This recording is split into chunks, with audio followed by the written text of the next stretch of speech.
What's going on, world? It's your boy at Big Game James _36, and this is Big Games B.S. presented by. Wait a minute, who are we presenting about? Oh, Alpha Clinic. Well, before we do that, is the sound working? Okay, all right.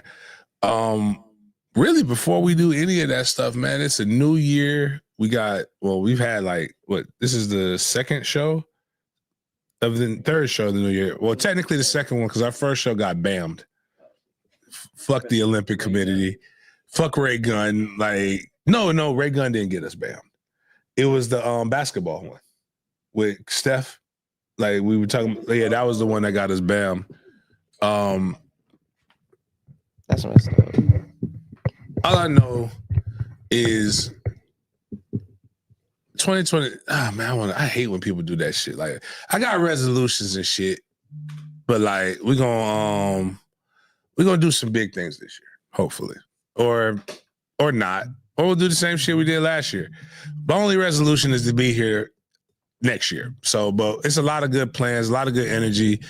Got a lot of good people that want to do some work, that want to do something. That worst case scenario, we take a stab at this shit, and if it fails, we had some cool pictures. And you could be crazy. So the first thing I want to say is this. I have been doing this shit for 10 years. Like January 3rd, 2015 was the first ever episode of Sports Den. It's probably on SoundCloud somewhere. It probably sounds awful, but it was cool as shit doing that stuff, man. And before I get another 10 years, I want to start this year off with a prayer. So let's get that prayer going, and then we'll get into all of the other shit, which probably just negated the prayer, how I just said that. Thank you, God, for another day. God is great. God is great.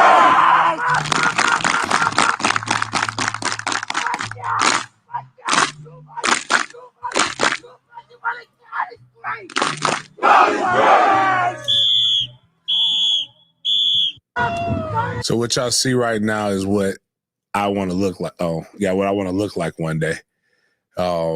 With the hair and everything. I actually told Trey that. I was like, hey, man. He's like, Dad, I'm not tall. I'm like, no, don't worry about that. The height's going to come. I'm like, you're not going to be your mom. Your mom's the runt. We weeded that out. That's why we're not having another kid. We have another kid, we might have a girl. And then the runt is still in the family. Like every other generation, the girl is one girl under 5 foot. Like your mom is actually pretty tall. Right, Mom? She's like 5'6", 5'7", right? She's average. Yeah, taller than my sister.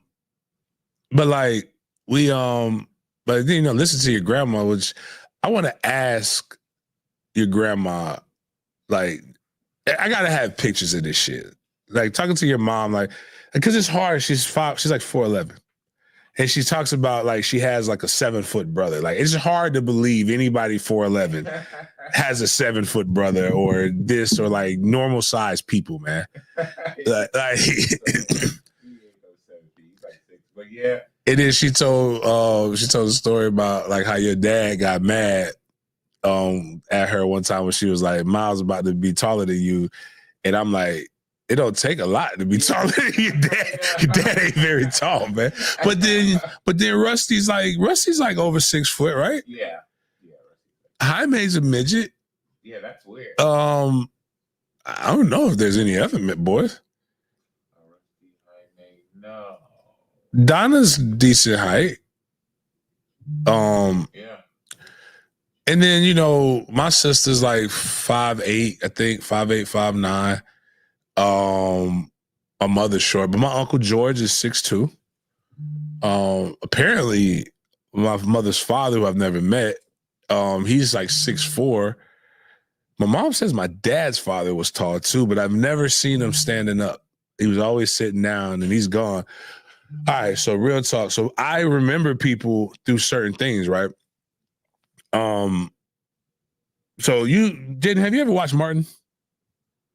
Okay, so my mom says that's actually not a bad visual. My father's father was like a security guard. and he had gray, like a little nappy gray afro, and his beard was like black and gray. This is all I remember from 10 years old. And I've only seen him when I was 10, and when I was and I was 13. I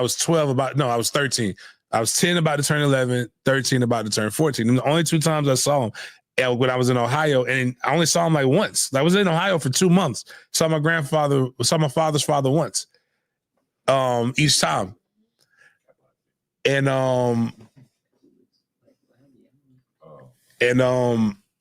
he looks like Martin's the security guard in Martin. But my mom says he was like over 6. He was like 6'5". But like all my dad's brothers are short, except for Uncle Clay, who's dead too. But Clay was like 6'4", but Clay was made by the milk. You can't tell. I mean, his mother's dead, his father's dead. They can't tell me Clay wasn't the milkman's son, because they all dark as 10:30 at night. Everybody dark as 10:30 at night, except for Clay. Clay, your complexion. So when everybody dark is 10:30 at night, and then there's one kid that's bright skinned, all right, man, somebody was getting their cheeks clapped.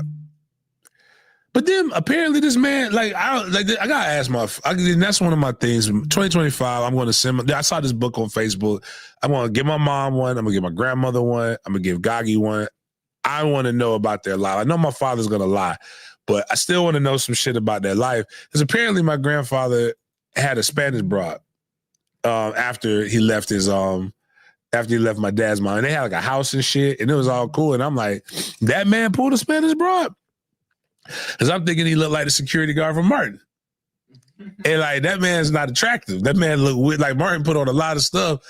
But anyways, though, it's wild. And I still have no idea how we started about that.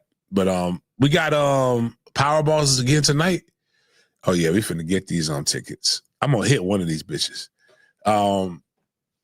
We got some firings that we got to talk about. I'll be on the news again tonight doing some other shit. We did our prayer. Presented by alphacliniconline.com. Shad needs to grow some nuts, because clearly he can't finish through. And they got to get rid of this fucking loser blood. Are we talking about the Jags? Okay. We'll talk about the loser blood that he refuses to get rid of. But don't be like that. Be rich like Shad, but be rich in life as well. And like have the shrewdness and the follow through. Go get your blood levels checked. Let's try to start this new year off the right way, being effective, and all that other stuff. So I'm actually starting my year off right now. I got a fast all day today, so I might be terse and I might be very angry, because I have to have a minor procedure tomorrow where I got to go and do some shit. So like, I'll probably be mad today, offline for much of tomorrow, and then coming up the next day, starting off right. So, that's where I was going. So in 10 years in this game, doing a lot of stuff. We do have the Super Bowl. We got the combine. We got the new age media crew that I'm going to do at FSU.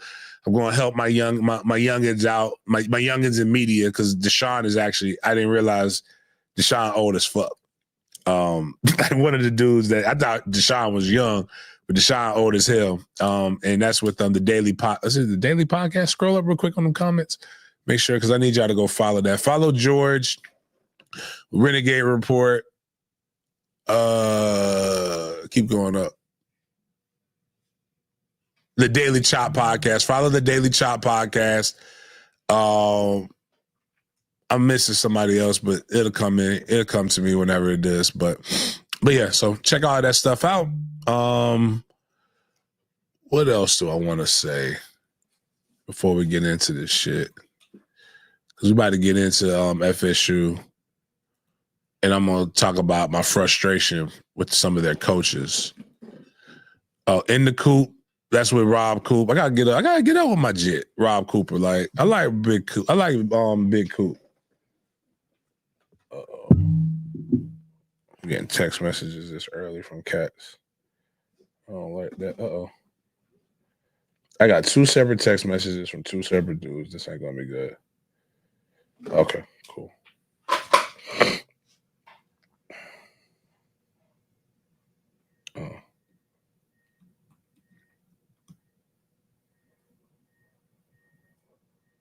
Oh, another thing too, just going back to stuff, guys. You never don't Primo. I don't know who you're talking about, who you had to follow and you had to unfollow. But oh, you talking about Seymour? Oh, that's just not about it. You talking about that when I said I have no quarrels with Seymour. Like I have no quarrels with oh, no mind. You talking about you probably talking about Chris. I don't know. Sporadics, yeah, I don't know. Oh yeah. Oh. Man, I'd say give him a try. Give him another go, Primo. Like it was a rough patch. There was a lot of stuff going on. He's on board. He's doing some good stuff, man. Like but fuck all that. Follow who you want to follow. As long as you're following me. Always be true to yourself. Do stuff. I met a kid. I did an interview. We just did an interview with Sporadics, with Javari, the running back. So like, go check that out. It's a really good one. Javari uncle is a real dude. Like, so I'm talking with Javari uncle yesterday, and he says, "Oh man, I like you." Because a lot of people would tell me, "Man, I like you. I listen to your show," and I'd be like, "Man, bullshit. You don't like, man. You know, okay, whatever, man. Tell me anything, right? You know." But you know what, Javari? He said, "I listen to your show. I'm a colored." I said, "Yo, you really fucking listen to the show." And I was just like, yo, that's what's up, man. And then we started talking and vibing, man. Good kid, man. Now I really want him at Florida State. I wanted him at Florida State before, but like now that I know his uncle's a real dude, a real one, I really want him at Florida State. So, but anyways, let's go ahead and let's get the show started, and get our stuff going. So we got a quick MFTK promo video from your time at the Gator Bowl. So I'll play that in a minute after we get the show outline, just so you can explain what you did for the Gator Bowl and everything like that. Then we got some FSU transfer news.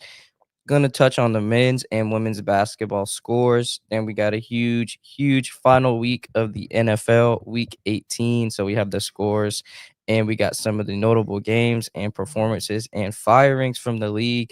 We have the playoff bracket and the 2025 draft order. Then we have our big Games B.S. segment where, man, so much has been happening with, especially we got talk about the Skip Bayless, Joy Taylor, and your favorite person, Emmanuel Acho's role in the lawsuit documents. And then we got to talk about Draya Michelle. She made the internet again.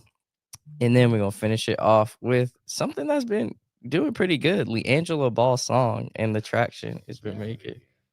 Bruh, I fucks with it. This might be the old me coming out, like, and I don't like the new music, but like I'm feeling like it took me back. Wow. Like that would have been fire in 2000. I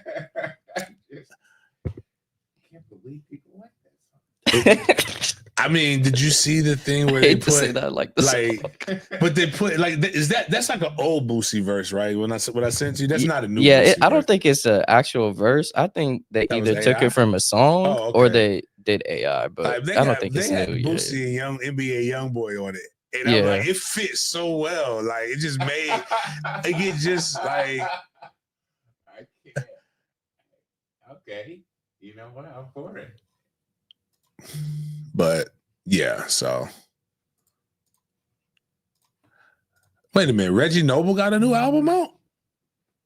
Redman? I gotta listen to that. I love Redman. Yeah. I think I heard he has a new album out. All right. But first things first, the Taxslayer Gator Bowl happened on January 2nd, and huge shout out to the MFTK Foundation. And I just wanted to show this video in the background so James can speak on what he did through the foundation, what he did for these kids during the Gator Bowl, and just so overall. Just the Gator Bowl or just overall what we do? You can do both. You can do both. Yeah. I might not ever wear this green jacket again until Gator Bowl. Like my shoulders are not that fucking. I look like the goddamn Juggernaut. That's what it is. We're not Juggernaut. Who's the dude, the villain in Daredevil? Kingpin. Kingpin. Yeah, man. I'm like, God damn, man. Got a silhouette of Kingpin. Yeah, I'm sitting here like, God, dog, man. Like, shit. Like, it's like how fucking what? Because it's like, you got my boy Juices on there. And it's like, I'm compared to Juice. I'm like, Juice. I'm like, shit. Like, is that what normal people look like around me? Nah, so real talk. So this is my second year with the Gator Bowl. The Gator Bowl, most bowl games are supposed to be like this, but we have a Gator Bowl charities. And Gator Bowl charities, we have a thing where we have taken kids to the game. And that was one of the real reasons why I got in there. So this is my second year. We took 50 kids to the game. They got Chick-fil-A, they got tickets, they got opportunity to come. They did like some other cool shit where they did some stuff. But then also, you get a chance to see, that's my boy KB, who's a recruiting analyst for Ole Miss. We got a chance to see Lane Kiffin. Got a chance to get some sideline access. Just a lot of cool stuff. We ate shrimps. They had a whole low country boil down there. So like next year, you'll get like if I had an all-in member at request, you would have been at the chairman's dinner with me. So this was at the chairman's dinner, which was in the end zone before the game. So you could have got a chance to see everything. I ain't gonna lie, like white people, we got to do better when it comes to, if we're gonna put seafood out there, let's not half-ass it. It was okay, but as former Sheriff Ken Jefferson, who's a part of it, I'm going to start trying to get the Black Commission of the Black Green Jackets together. We he made the bet. He's like, he said you could tell that they sprinkled the seasoning on it. He said, what you got to do is you got to baptize that seafood in them seasonings. And I had never heard it put like that, but you really got to baptize it. You have to immerse it. You got to boil it in the seasonings, because what's the point?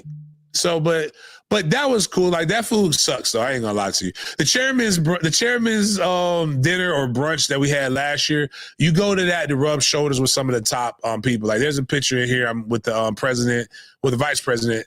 He's over the area of Cox Media Group. There's a lot, like that guy that you just saw, a quick snippet of a white guy with a big chin. That was Mr. Showalter. He's a big time guy with that. And you rub shoulders with these people, but that's the only reason you go to that event. The food sucks. But I will say, and Londa, I would like to know Londa's Polo Kid. I'm trying to think of all the people who won. Was the food in the what the fuck was the name of the club that we went to? The Terrace Suites. How was the food in the Terrace Suites? Because to me, they had peach cobbler. They stepped it up another notch. They had peach cobbler. They had churros, but they had to peel and eat shrimp. Man, this black lady, bro, I started to cuss how good them damn black eyed peas was. It was black eyed peas and turkey, and she knew she had some good shit. Like, it was dope. Like, the food, everything else was, fuck that. The food was amazing, though. And again, so I had Chick-fil-A to start. You goddamn right I went and got me a Chick-fil-A sandwich. Mm-hmm. And my ghetto-ass kids went through there twice. Oh, my bad. You do go to the chairman's dinner for one reason. It is all the liquor is, the liquor is superfluous. Like, that lady poured me a double shot of Jack. Man, that was a double and a half. Like, that thing had I hadn't eaten. That shit put me on my ass down there. But we do that every year. Can you actually go to my page and I don't want to do this. There's another video of my guy, Luke. Y'all remember Luke, the band kid? Luke got a chance to go hang out with Ole Miss. What we do with and I got some stuff that I'm going to post, man. This little white girl got leukemia. I forgot her name. But she's a band twirl. Like, she does like the twirling shit with the band. Man, that shit damn it make you cry, dog. Like, when you see what they're going through. But like, it was cool. Like, they just as happy. This shit is normal to me. So I don't even this shit ain't even cool. Like, my friends be like, oh man, you say you gotta go. I gotta go to work, man. But my work is what people do in their downtime, I guess. But like, for me, I don't know how cool any of this stuff is because I do it all the fucking time. So like, when you look at it like this, I like to, when I see somebody else experiencing something for the first time, it kind of like gives me, like, I'm like, all right, I want to, like, I get to relive it when I see y'all go through it. So that's why I like doing it. So next year, again, either be an all-in member so you can have all these. Yeah, that's the whole video, I think. I don't watch the whole video. You can pick the first part of it. But a lot of this cool shit, if you want to do some cool shit in the community, a lot of shit in general. Also, the best part about this was I got my guy Steve. Steve did my camera work, but I also got a kid, Chris Payton Jones, with Flash Flicks. I didn't realize how much power I can have on the media side of it, so I'm going to start taking advantage of it. So don't fuck around and let Florida State get to the Gator Bowl next year because we want them in the playoffs. But if they go to the Gator Bowl, I'm going to start denying credentials for people who I don't like. And I'm going to make sure all my other guys get on board. And y'all will have full access. But that's Luke right there. Actually, you can play that. I don't think there's no real music on it. How you doing, James? Thank you. Hear their chant. So Ole Miss potty type. Right? That's their. And then they do the land shark.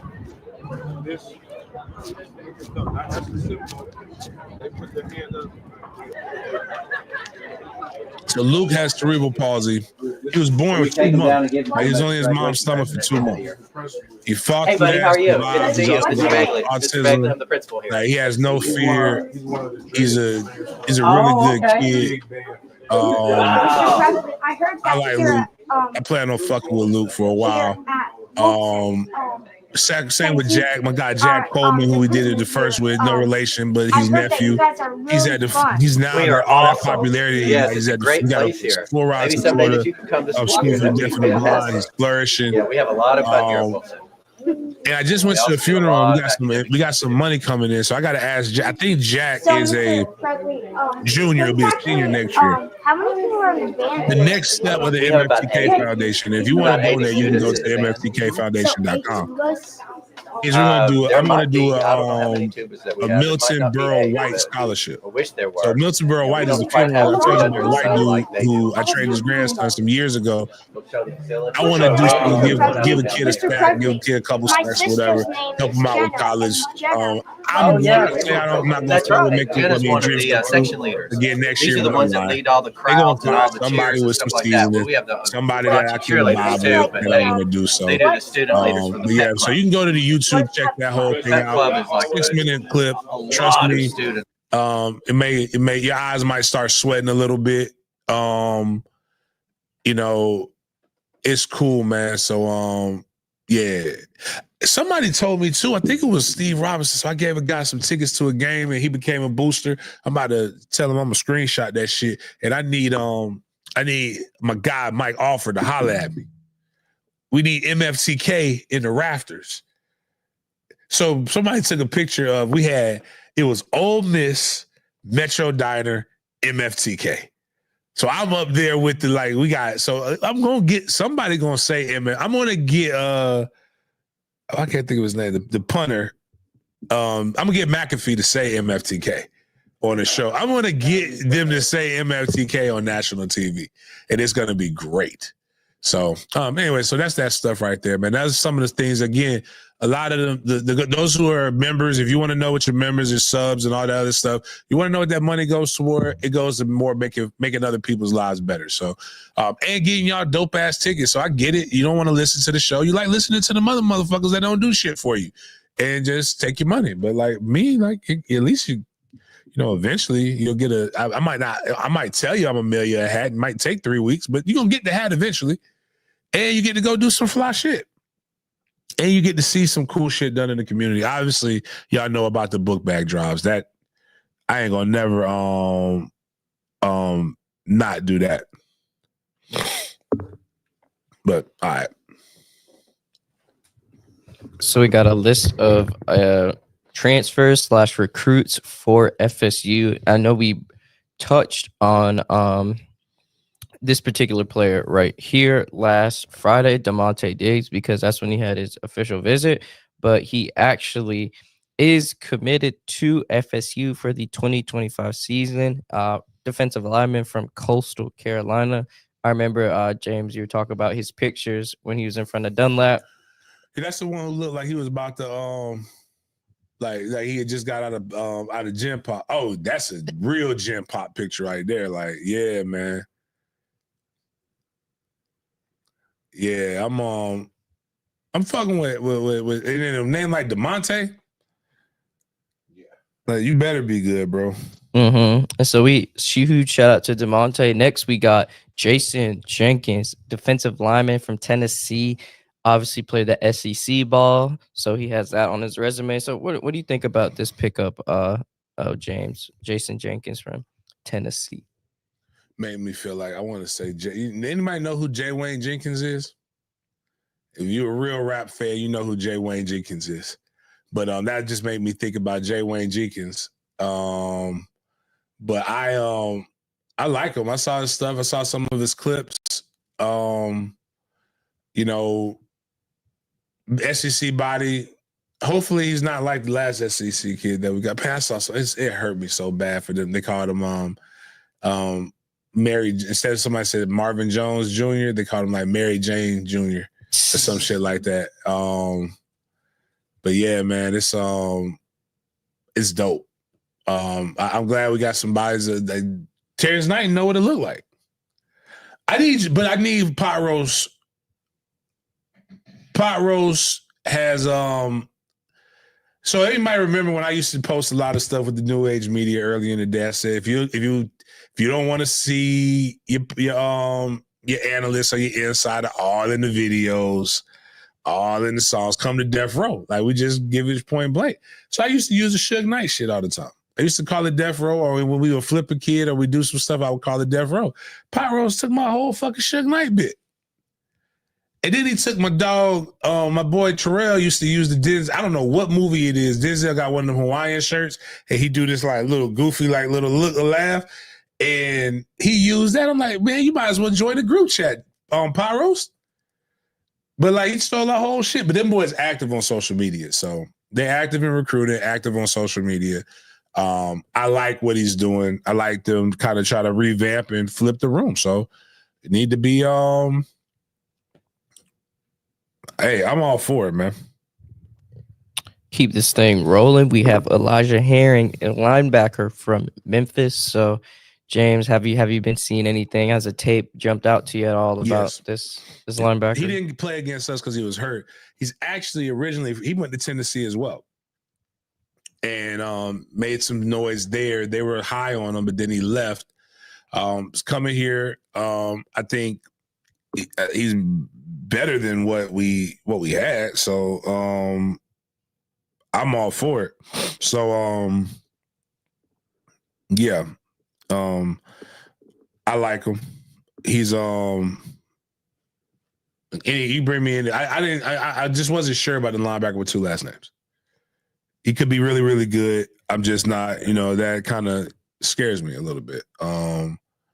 But I'm all for it. So cool. Give me some dogs, some not no puppies, some dogs. So we need that. We need that in our life. I don't know if you'll get dogs, but you'll definitely get a squirrel. So we picked up Squirrel White, a wide receiver from Tennessee. Definitely one of the most unique players just based off his name. So yeah. I know he's around 5'10", if I believe. Yeah. Super speedy. Yeah. So what do you think about this? Is well, yeah, his production is way better than what we had. So kudos to him.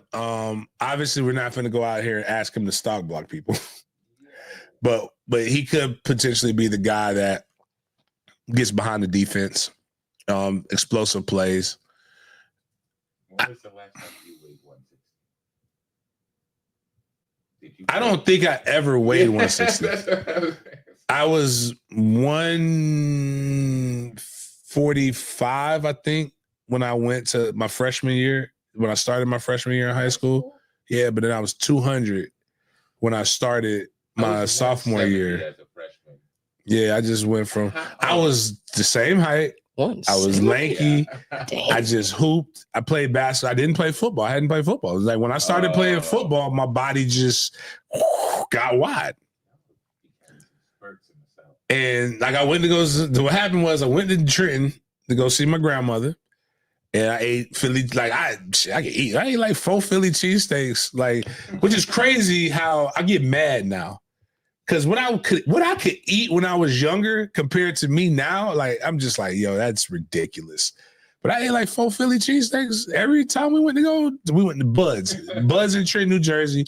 You go get Philly cheesesteaks and you go get some wings.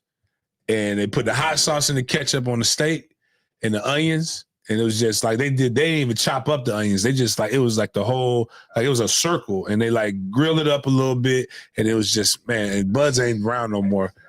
Like, but and I forgot the Italian shop that was in the middle of the hood, but that made good Phillies too. Everybody made good Phillies, but Bud's was the best. I could go to the bodega around the corner from my grandma's house, but that's where all the but now the dope boys don't be there no more because they will, if there's too many people hanging on the corner, the police will pop out and get you. But I remember my grandma it was like, how did you get so fast? I was like, well, my grandma gave me like $10 to go to the corner store to go get us some smokes, give me a cheesesteak, and because that was back in the day, they could write you a letter. And you can go get to the corner store and get whatever you need. I would go there, I would walk there, but I'm sprinting back because it was all the drug dealers there. I didn't want nobody to rob me. You had to catch me to get this $10. But I also fought, but it was just crazy, man. I just like but yeah, 160 though, I can't tell you that. But I see a lot of these kids now come in, they're so much bigger than what I was.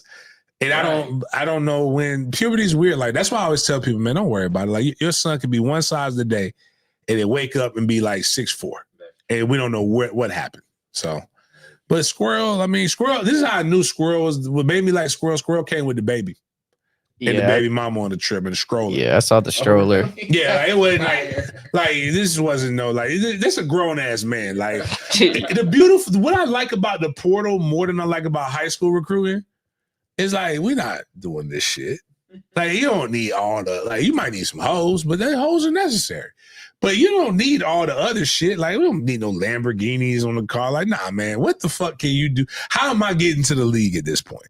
And that's what the portal is now. So you kind of bypass all the other dumb shit. So, but yeah, it got real. Like when you got a baby, like you better come with a diaper NIL deal for me. Like he got to bring the whole family. Like you got to bring the baby mama. You got to bring this. You got to pay daycare. It's a lot of shit that you got to get done, man. That you got to it's real out here in these streets. We get anybody else, or like did we leave anybody else? I think that was all the recent commits we had from the last time we did the last airing of the show to now. But I just wanted to include this stat brought to you by Clay Fink, none other. Shout out to the little Clay. So it just describes our linebacker room. So it just explains who do we have in the linebacker room. So we got Stephon Thompson, Omar Graham Jr., Elijah Herring, Juice Cryer, Blake Nicholson, and Caleb Lavalley. And he put every linebacker on our roster besides Stephon Thompson has multiple years of eligibility remaining. So looks good for Tony White's defense. And yeah, I'm just excited to see where this goes and how our second unit looks, man. Now we just need Rajah Gould to flip because I'm gonna go ahead and commit because he keep talking about how lit it is in Tallahassee, man. That man ain't never seen some of this shit. Then it took him to a step show. He didn't even know black women can move like that. They took him to the Deltas. The Deltas did a probate, and he didn't know black women's necks could go turn into a 360. Like he was terrified and excited at the same time. Like, you got to get them. That Mormon boy ain't never seen no shit like that. But like he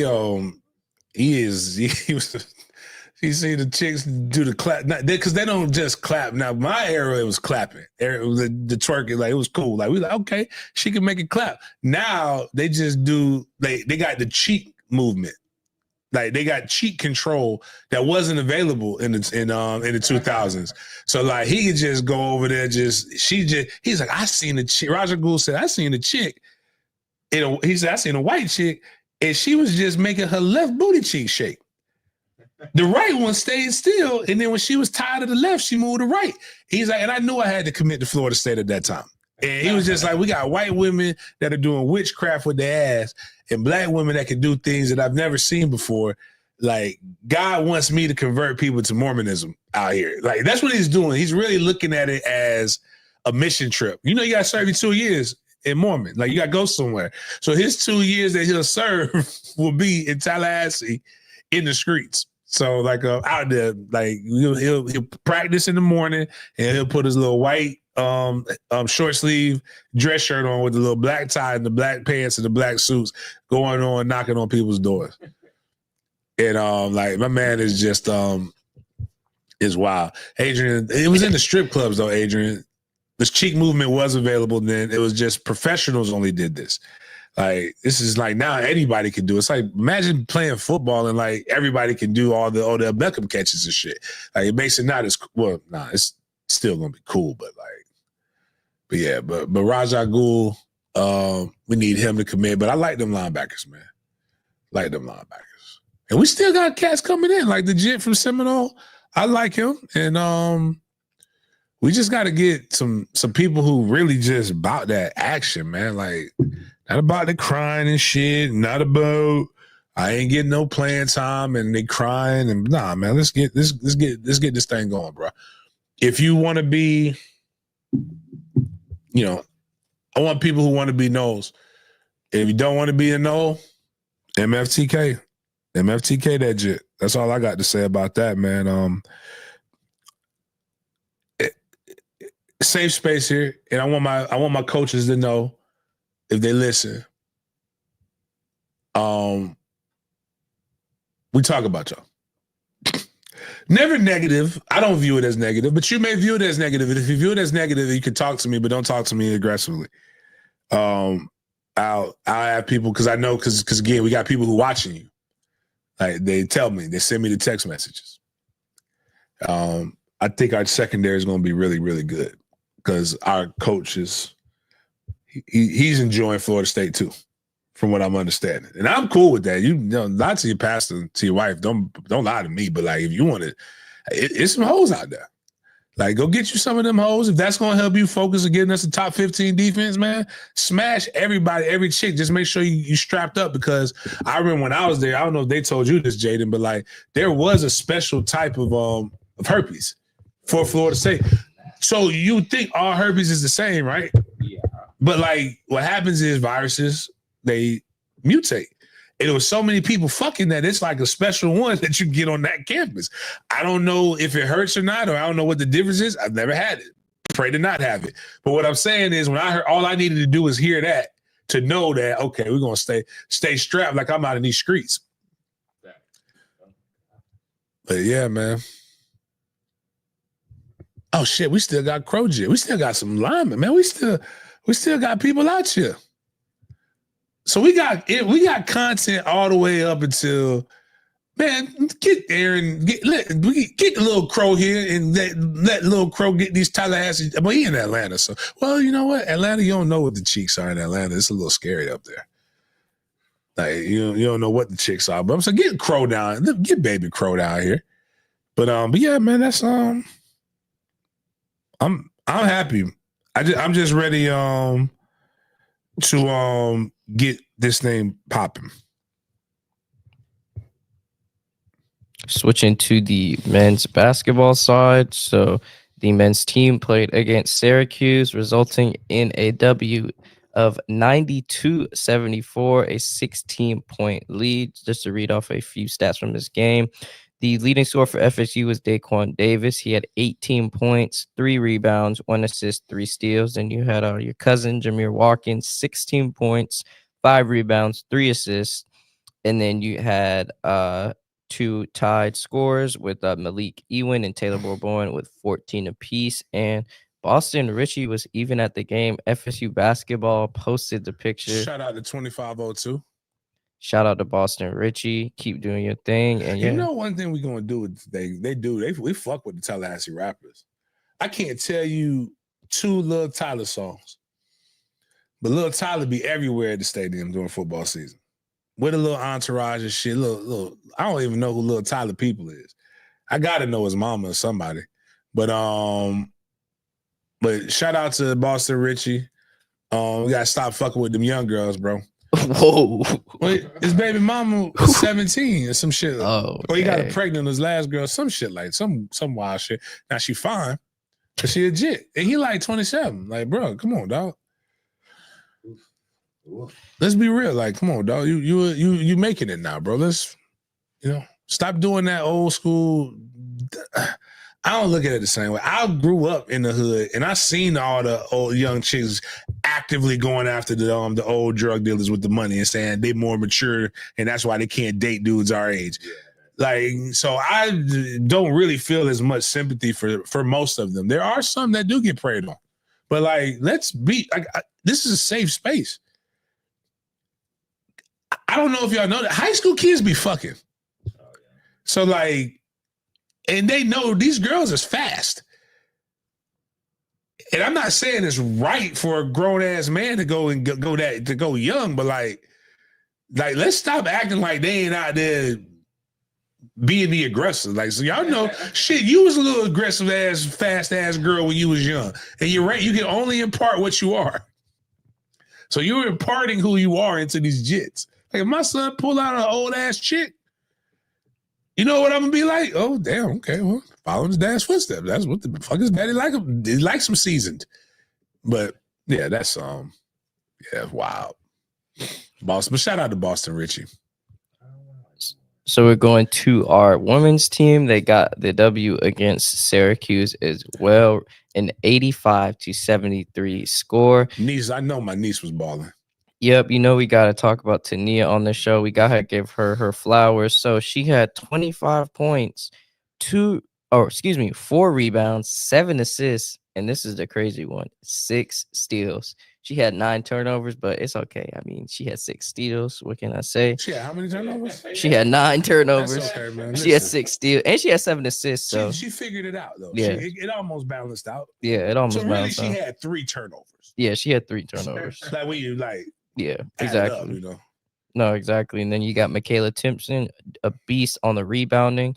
She had 17 points and 11 rebounds and 2 blocks. So huge shout out to the Lady Seminoles. They are now 13-2, 3-0 in the conference. So keep doing y'all thing. I was watching women's hoops in the ACC, about to be crazy.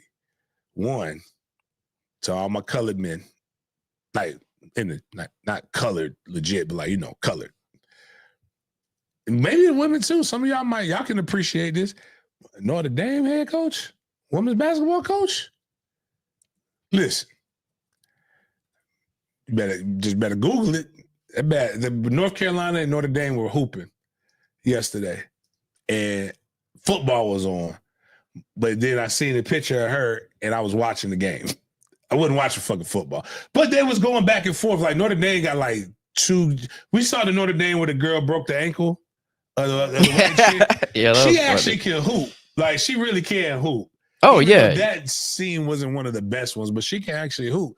And I don't know who won, but like both of them were like 13-2 or some shit like that when they played each other. So it was but yeah, but Notre Dame, So her son actually plays for the Pistons. Notre Dame's coach? Yeah, Jaden Ivey's her son. He plays for the Pistons. I didn't. So she got good genes too? Listen, man, I'm telling you. She played at Notre Dame too. Brother, I didn't know she was. So she grown too. She 47. You bullshit. Put the picture up. That woman is not 47 years old. Yeah. Man, I give you that. They put that Michael Jackson. She is banging. Get a voucher, man. Like, no. Is it her? Nah, it was a darker lady.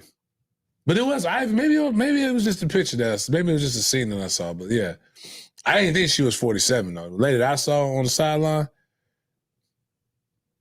Does Texas still have that thick ass assistant coach? Can't watch the SEC like that, but I know they had one that was on. No, that might be. You might be right. I put the blue picture up. The picture, is that her in the blue dress?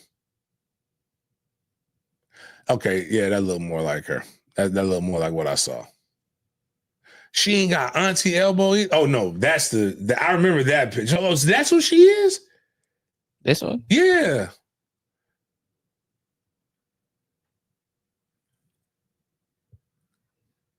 And listen.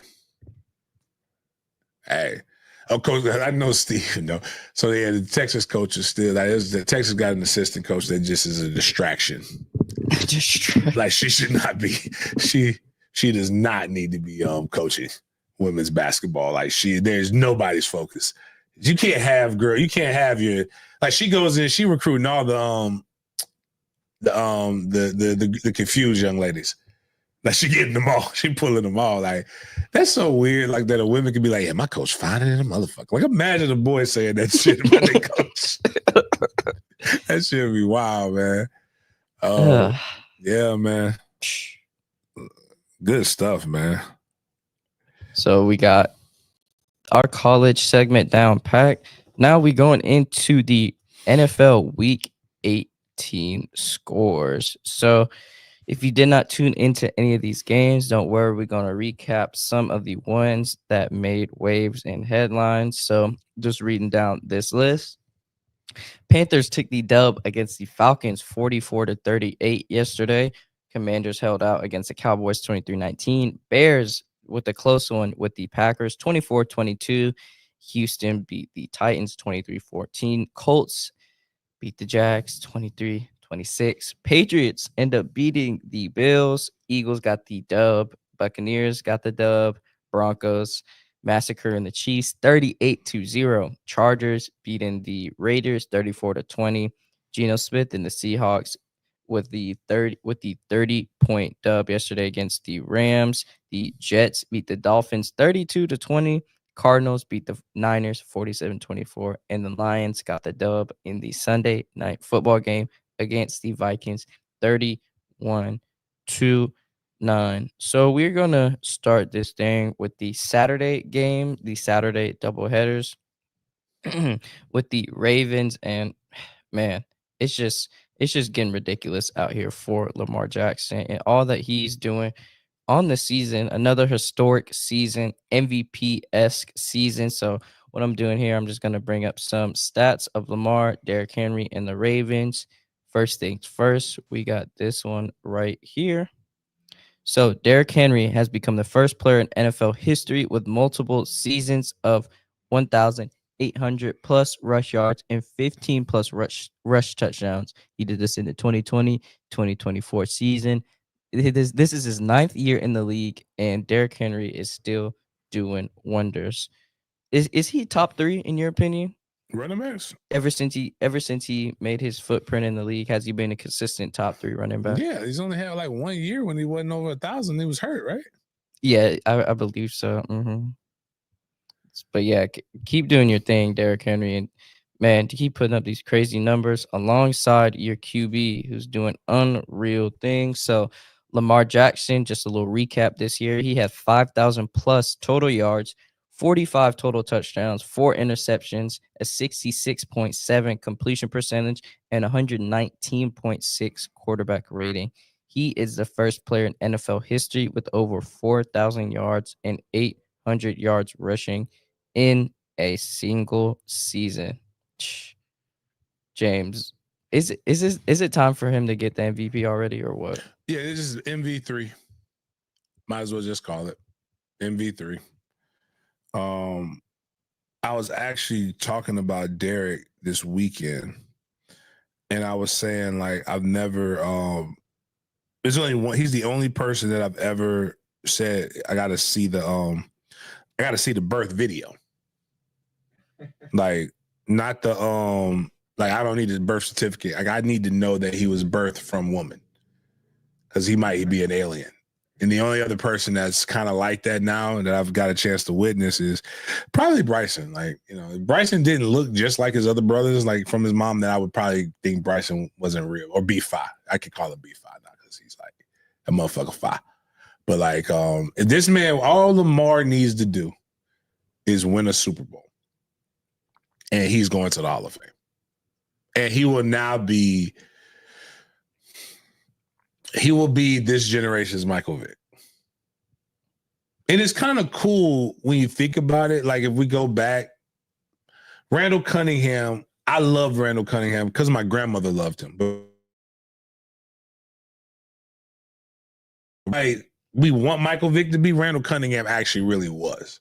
Like as far as winning playoff games and like doing stuff. Like he had the city of Philly like hot.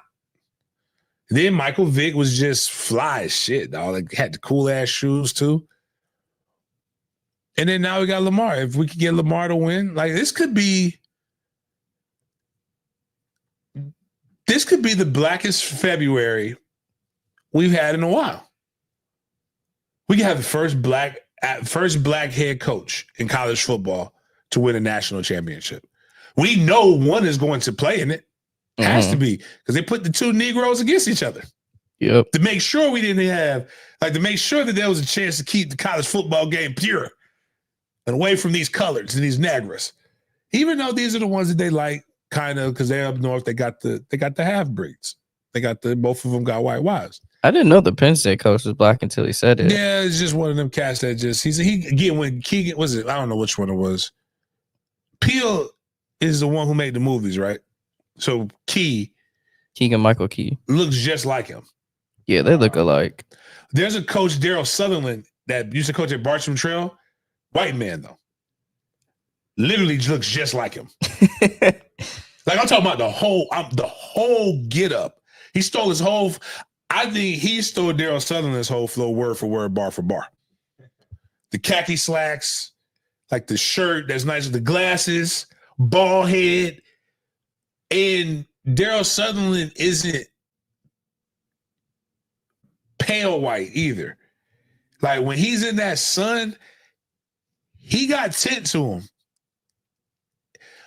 They're neutral colored. Yeah, they beige. Beige. Waffle complexion, if you will. And then they got white wives. And so like the kids come out beige. Like, you know, my guy, like I just made the joke after he beat Georgia ass. Like, I feel bad for Notre Dame's coach's wife. That you know he was smashing them yams, man. Like getting all up in that. Like she about to have another baby. Yeah, one of the things I did want to touch on, circling back to Lamar and obviously the MVP. I'm about saying Lamar win the Super Bowl in February. It's gonna be the blackest February. And MVP, like, come on, dog. We celebrating the entire fucking month doing ignorant shit. And he from fucking Pompano, from the hood. Oh, we finna be. Oh, we all gonna be from exit 36 on that day if he win the Super Bowl. So we got the final regular season numbers for the two frontrunners at MVP, Lamar Jackson and Josh Allen. And I just want to leave this up here, James. And I think one of the most underrated stats would be the strength of schedule. The last one at the bottom, they said the Ravens had around like a 53% difficulty strength of schedule, while the Bills had a 47%. So, man, these are the numbers right here. Stats do not lie. So all I ask is, who won the head-to-head? Exactly. There we go. There's really nothing else that needs to be said. I think Josh Allen is having a great season. If Josh Allen gets this, it's the Steve Nash MVP. They just gave it to him because they felt like they couldn't give the black guy a third one before they gave him one. Nah, Kobe had a little, he had that thing going on. Right. Hopefully Lamar don't have the thing. But I see what you say. I see what you're saying. Right. Just the effect of it. Like I see like him getting snubbed. I see what you're saying, yeah, for sure. And what's crazy is Lamar's doing it in a manner in which they said he couldn't do it. Lamar is a great thrower of the football. Look at that, 45 touchdowns to 4 interceptions. Like for a guy that it just goes, like again, it's like I'm the only show that really calls bullshit when it comes to the draft time. And I call bullshit when Lamar got, well, if it's Mother's Day, his mother's his agent, we can't get in contact. Bull fucking shit. The NFL got in contact with my 6th grade principal that retired 2 years after I fucking got kicked out of middle school. It asked her about my character. Do you know? She didn't even probably know who the fuck I was. They can get a hold of anybody if they want to get a hold of you. And it's just like they vilified him. They tried to make it seem like he's a wide receiver. Jim Irsay, cocaine head, racist ass, funny ass, but he's racist. Said some shit. Then one of the guys was just like, well, said he's not tall enough, right? He is not prototypical height. And he should go ahead and play wide receiver. But in the same fucking sentence, I believe, was it Baker that year in that draft? It was somebody else that was clearly shorter than him, was the best quarterback in the draft. And I just want to harp on a point you mentioned earlier about Lamar, some of his biggest haters saying he wasn't a thrower of the football. So with his 45 total touchdowns, 41 of those, if I'm not mistaken, were pass touchdowns. And with Josh Allen's 40 total touchdowns, 28 of those was passing touchdowns, and 12 of those was rushing touchdowns. So Josh out here trying to be black. He trying to be, because I'm joking. I like Josh Allen. I was wrong about Josh Allen. I called him Trash Josh. I said the Josh Allen that we have, well, now he's going through some things, transitioning with his last name. Got 2 last names now. But I said our Josh Allen was a good Josh Allen, and they Josh Allen was a trash Josh. Well, we got to flip that shit. Like what Pop saying on Boomerang, we got to flip that shit. That's what we need to get back to. We need trash. We need now the new trash Josh to become good, like the Josh Allen up in Buffalo. But now I feel bad because my son, if they meet each other, I need Lamar to beat my son's second favorite team because his favorite person in the world plays for the Bills, and that's Keon Coleman. Like, I'll tell you straight up, I could be playing against the Bills. And he'd be like, oh, yeah, I want Keon Coleman to win. The gayest and the most racist time is the combine. Like, NFL draft time is when you're going to hear the gayest shit and the most racist shit. Not just the black people. Like, I want you to understand, these white people are racist to whites, too. You don't even have to, you could be my guy, Jack Coleman. You could be blind and know exactly who they talking about based upon the descriptions. First in, he's a coach's son. He's first in and first off the field. He's just a hard worker. Gives great effort. He's more quick than fast. He's he's a really, really leadership guy. You know who he's describing? Nobody black. It's a white person they're describing when it comes to that. They say twitchy. It's never been a white person that they say is twitchy. Even if they are twitchy, it's just like you can see the stuff, and it's just like embedded racist rhetoric. And that just like they just like, for example, like preach like Cam Newton. Now you would think now Cam Newton wilding now, but you would have thought Cam Newton outside of the tablet, he had never got in trouble. And he even gave the tablet back, paid back, all of that shit. People do silly shit like that all the time. People forget Cam Newton literally was Tim Tebow outside of the tablet. His parents are pastors.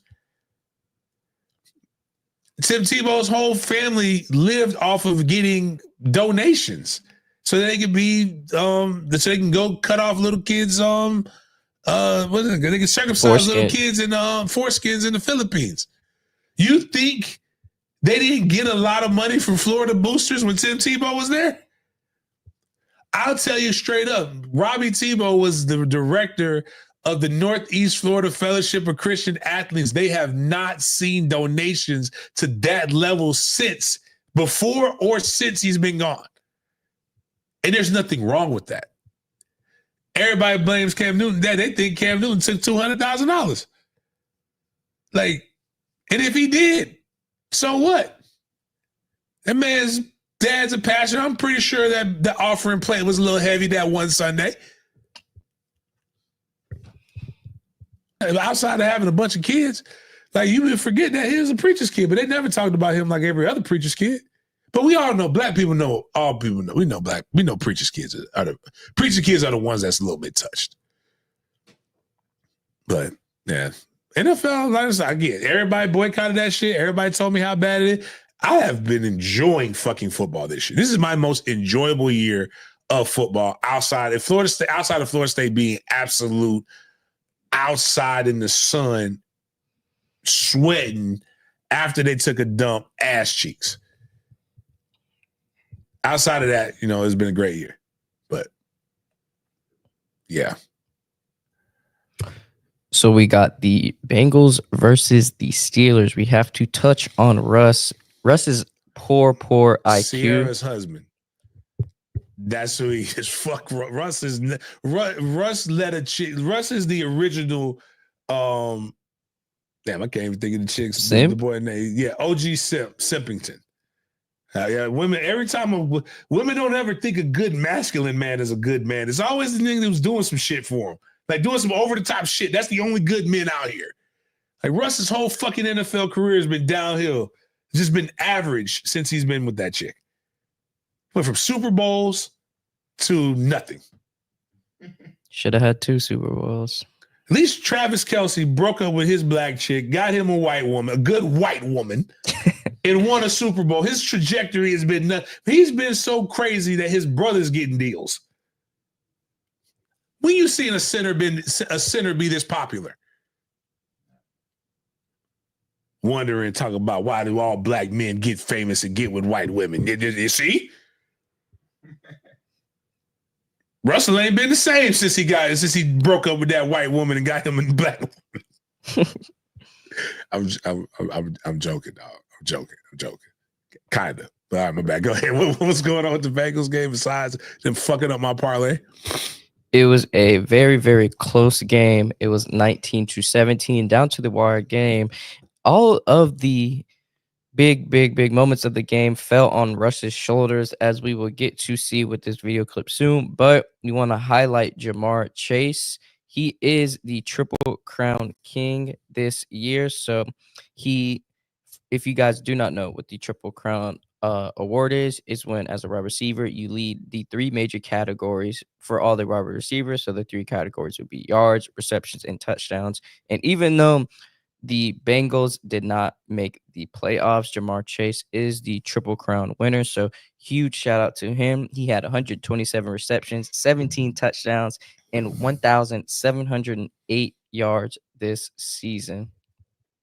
So huge shout out to him. But like we mentioned a little bit earlier, a lot of things boil down to this last drive here and a lack of IQ from not Russ, but Sierra's husband. So I wanted to share these last couple of seconds with you of the game just to see your guys' reaction. If you guys have seen this already, or even if you're just tuning in and just finding out about it. So I'm going to share my screen with you all, and then we'll get a chance to see and hear your opinions in the chat.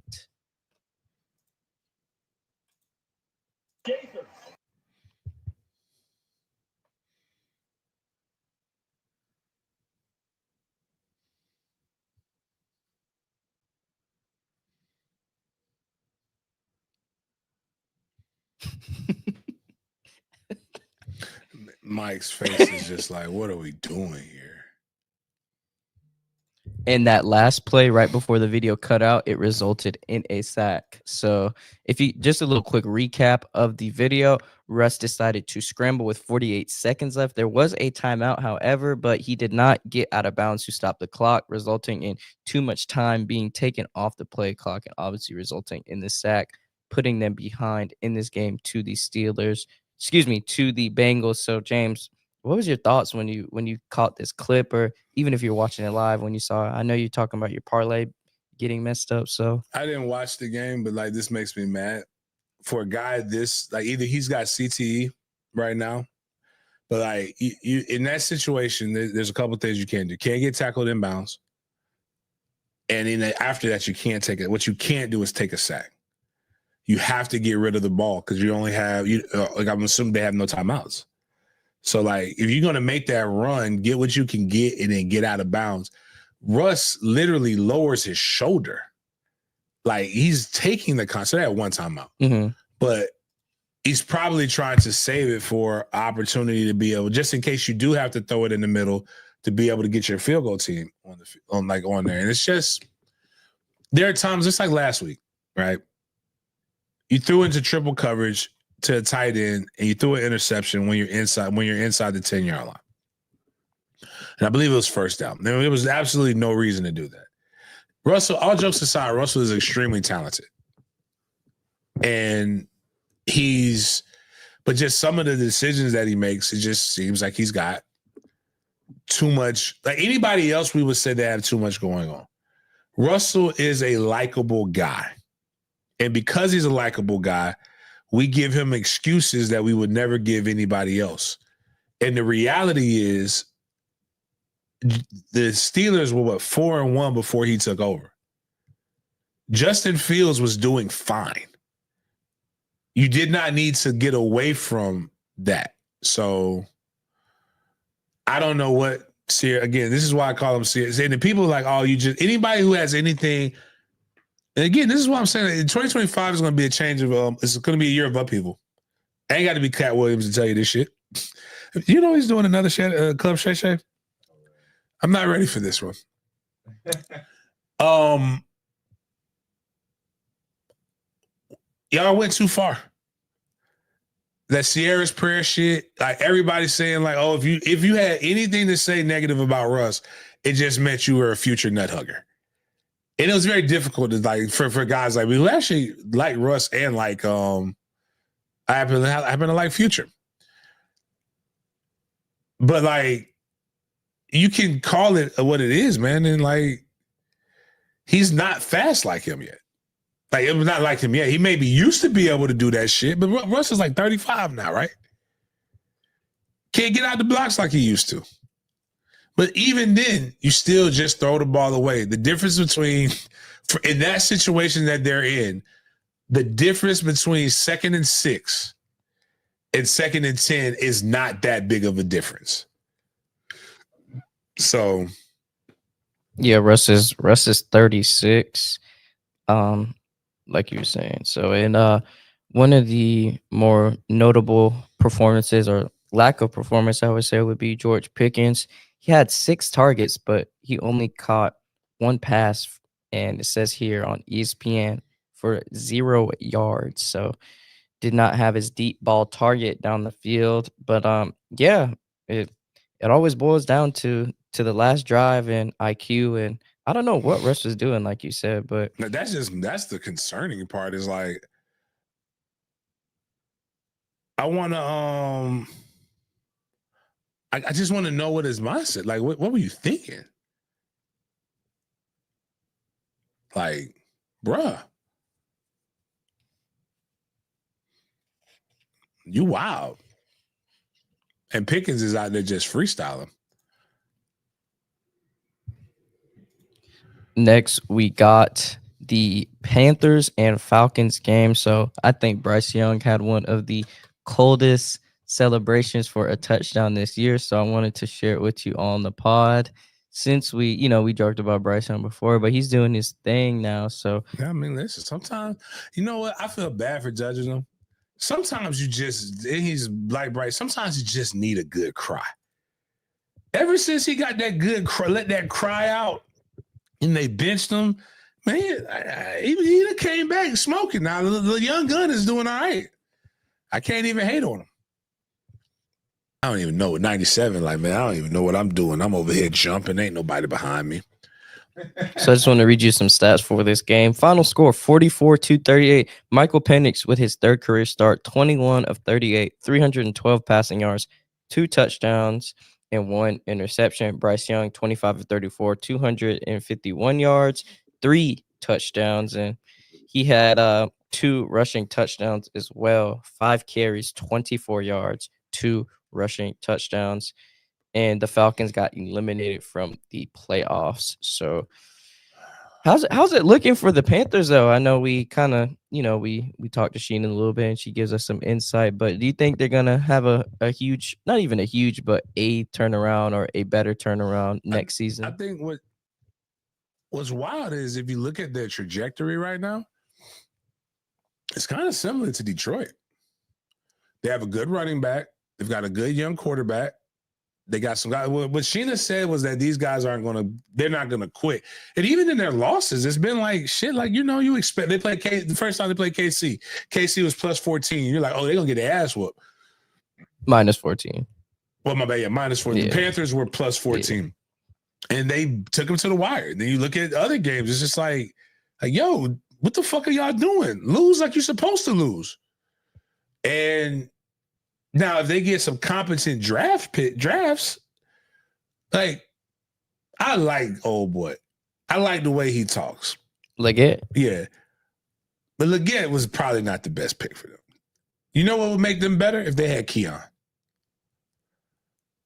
Like, you don't have a guy, like they fuck around and get a true wide receiver that can like really do some shit, they'll be fine. But I think they're playing a lot better, man. But goddamn, boy, the Falcons, boy. Yeah, Raheem Mostert. You think he's on the hot seat after this season? If not this season, what year is this for him? Is this his second? I think it's his second year. Like, to me, it's like, bro, it's hard to be going to bat for black coaches when they suck like this, man. Like, we can't call no racism when the white coaches get multiple years, and that might be true. That's very well and true. I'm willing to admit that. But like, you Oh stay. no, he's been there for 4 years. Really? It's been 4? Because he said he was the interim head coach of the Falcons in 2020. I'm not sure if I said Raheem Mostert or Morris, but I meant Raheem Morris. You mean the Falcons? Yeah, the Falcons coach, not yeah. the running back. Yeah. But yeah, so man, good luck to him in his season. But shout out to you know what? I look at this as reparations. Like, I was just talking about Jerod Mayo. Like, I mean, it sucked. Like, I think really Bob Kraft did Jerod a solid. I'm gonna give you this bread because you was a former Patriot and all this other stuff. You got head coach on your resume, so you're gonna probably be in the league for the rest of your life now. Like, somebody will bring you on, and like now you got a little bump, a little shot in the arm, little stimulus package. You like the cool thing about being fired as a head coach is you get paid all that money. They're paying you guaranteed bread to not do anything. So, man, these incentives were rolling yesterday. One of the biggest stories out there is regarding Tampa Bay Bucks wide receiver legend. Now, you have to say legend, Mike Evans. So, Mike Evans ties Jerry Rice's record with 11 consecutive seasons with 1,000 receiving yards. it's like the quietest to do it. Like, when you what's gonna suck, and they gotta give it to him because he's just the picture of consistency. But when you say top wide receivers without like looking them up, Right. you'll never say Mike Williams. Evans. I mean, Mike Evans, excuse me. You'll never say Mike Evans. Right. And he's good. But it's just like, you'll just be like, okay, if I say top 5 wide receivers, all these 11 years, you're going to name somebody else. But he's just constantly where he's supposed to be at with different quarterbacks. He's got the Super Bowl with Brady. Like, he'll have all the things that be checked, and he would just be a guy that you just say, hey, man, he's got to get in. It may not be first ballot, but he's definitely somebody that's got to get in. Did you see my post about did you know that there's a fullback that has more catches than Michael Irvin, Calvin Johnson? I'll make sure I get the whole thing to read it correctly because fullback lives matter. And this is why I was telling but these guys are hold on, where is it at? While you're finding this, I want to just read the incentives that Mike Evans had gotten yesterday. So Mike Evans needed 5+ receptions and 85+ reception yards, and he was able to get that. And the incentive he got for that was $3 million. That's a great day in the office. But it was Steve Largent, Michael Irvin, Calvin Johnson, all Hall of Famers. Larry Centers is not in the Hall of Fame. From 1990 to 2003, he had more catches than all of those guys who were in. So, the Hall of Fame ain't always fair. It is about how dominant were you during your stretch, and to be considered dominant, were you top 5 in your position at any given point. So, Yeah. Yeah, huge shout out to Mike Evans. Keep doing your thing. And also one of the other incentives that was out there was for quarterback Geno Smith of the Seahawks. So they played the Rams last night, and I just want to just read some of the guidelines for this incentive. So he needed to have a completion percentage above 69.755, have 4,282 passing yards for the season, and 10 wins. So he got each of these incentives, resulting in a $2 million incentive for each one. So he got a total of $6 million in incentives this season. Money. This is our money move segment of the day. So shout out to y'all, man, and getting y'all Geno's incentives. another guy who just stuck around the league and changed changed the perception of who he was, man. He's just a good, consistent player. There's nothing overly exciting or sexy about him, but he just does what he needs to do. I think the running back position is about to have a resurgence, though. So Jamar Gibbs got four tutties. Yeah, that's just crazy. But yeah, we'll definitely get into that one as well. But huge shout out to all the players who received their incentives, and keep doing your thing and keep getting this money, man, because it is definitely out here. So Miles, as the resident Patriots fan, we got to talk about your boy again. Talking about him off camera, but that's what it is.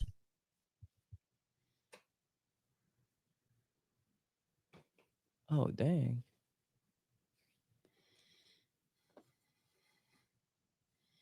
I don't know about doing that, but what should I click?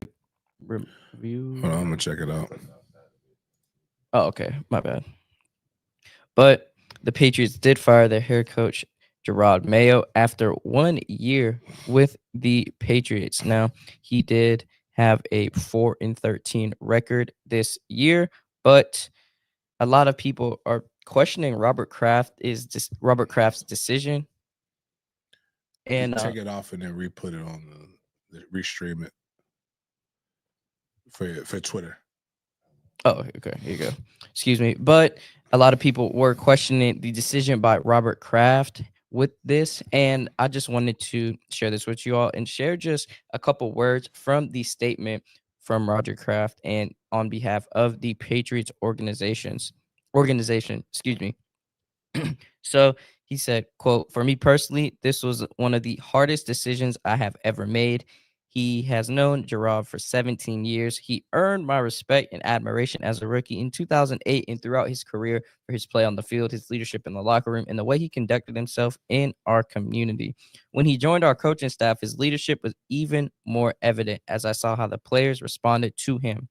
When the other team started requesting to interview him, I feared I would lose him and committed to making him our next head coach. Winning our season opener on the road at Cincinnati only strengthened my convictions. Fortunately, the trajectory of our team's performances throughout the season did not ascend as I had hoped. I'm grateful for Jerod's many contributions to the Patriots throughout his career and will always be rooting for his success." I know we're kind of touching on it a little bit, James, with his firing and Robert Kraft doing a solid, but man, if you were Jerod right now, what would be some of the emotions you're feeling right now? Are you kind of you got the guaranteed money, so are you happy about getting that guaranteed money? But you're competitive and you're not happy how it went, especially when this is home for you. You are a Patriot and you've been doing this for forever. So but I will say that, now you just kind of step back, chill.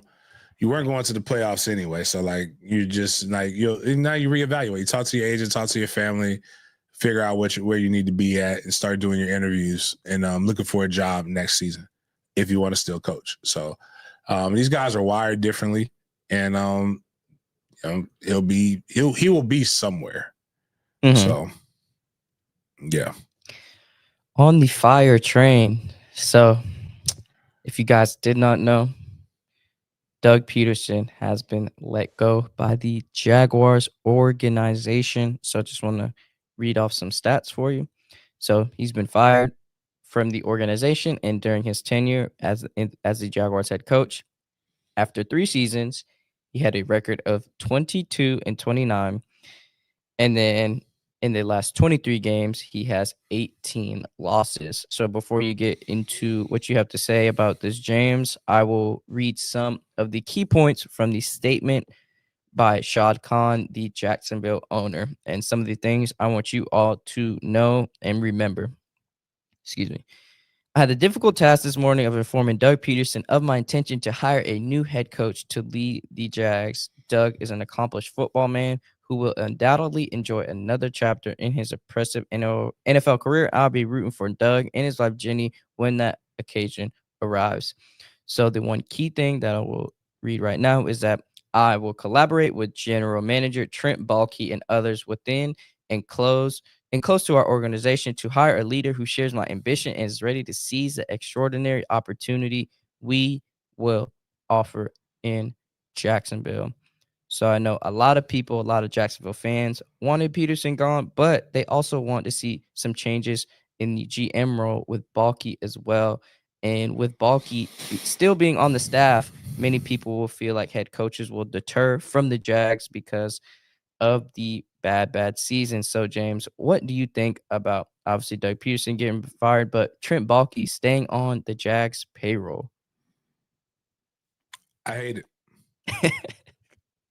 But, okay. But there's some – Aaron Rappaport just reported this, so this is kind of cool. Some solace with this. The new head coach would report directly to Shad Khan. Dang. So that's a big key right there. But I don't fucking know what Trent Baalke has on Shad Khan, man. Right. Like, this makes no fucking sense. Like, get rid of these losers, man. Like, I'm just one time. One fucking time. Clean house, man. Everybody. Every loser in that stadium. Concession stand workers, housekeeping, secretaries, everybody gotta go. Stop promoting from within. Stop handling guy like this. It's clear he doesn't know how to build a squad, man. I promise you, the only reason he still has this job, he's got shot eating a pork rib with barbecue sauce all over his fucking beard. Like, just like, bruh. Yeah, makes no sense. I had a friend tell me one time, in order to see the coaching stuff change, you got to change you have to change the GMs and the people. Like, that's how you'll start to see more black head coaches. We got to get Baalke out of there, man. Like, look at the brothers that are flourishing right now. Detroit, you know what Detroit GM look like? Me? Like, go get somebody who actually is just really good, man. Like, just actually, we talk about DEI all the fucking time, but we never talk about this shit. Like, yo.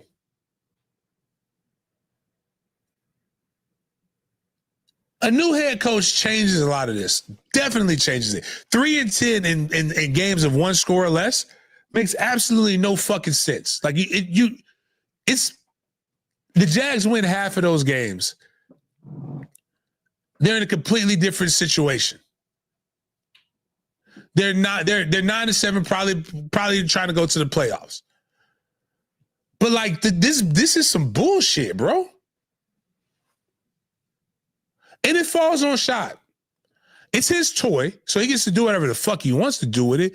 But the reality is the city of Jacksonville deserves more. Like, if you're going to commit to fire, it's like finding cancer in somebody and saying, you know what? I like this little section of cancer right here. I'm just going to keep it there. It won't grow. It's got to be something wrong with him. He's the only thing consistent in all of this shit. He was here with Caldwell. That's what they promoted. He was here with Herbs.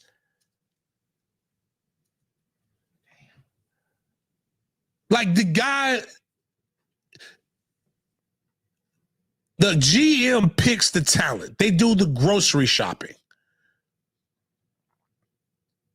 Since he was an interim GM in 2020 and he became the GM in 2021, so 5. This will be his. No, but he was here before that, though. He was the director of player personnel in 2020 as well. That's what I'm mad about. Like, no, he's just always been here. The Jags have never at one time did a complete sweep of everybody. Like, it's not saying he's been here. Like, he hasn't been here since the beginning of the franchise. But before, when they fire one guy, they keep somebody else. And then they'll bring somebody else, and then they'll just like, no. Yeah. I'm like, did he do a good job as director? No. But he became interim, so he was just placed there like after a firing. After they fired after they fired Caldwell. And the crazy part is a lot of the better players are fucking Caldwell's guys. That's crazy. Yeah, you might be there. We gotta do some investigation. Wow. He was the GM of the 49ers during the Kaepernick era. In the beginning of it. Yeah. Like, there was the end of the Kaepernick era, if I remember. Because when they fired him, that's when they brought in Lynch. And Lynch was a figurehead. And I'll tell you how he's a figurehead. Because they brought in, dadgummit, Washington Commanders. He's an assistant. He's an exec for the Washington Commanders now. Man, he went to my high school. Why can't I think of his name? He played at Florida State anyways. And he was at the Detroit. Like, they brought in somebody else and then let John Lynch be kind of the guy to get the credit for it. Which is nothing wrong with that. It's just like Martin Mayhew. They brought in Martin Mayhew. So Martin Mayhew and John Lynch made the 49ers be who they were.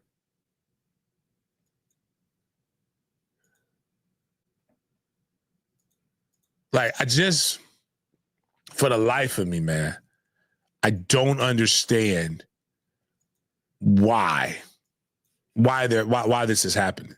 It's very difficult. Like,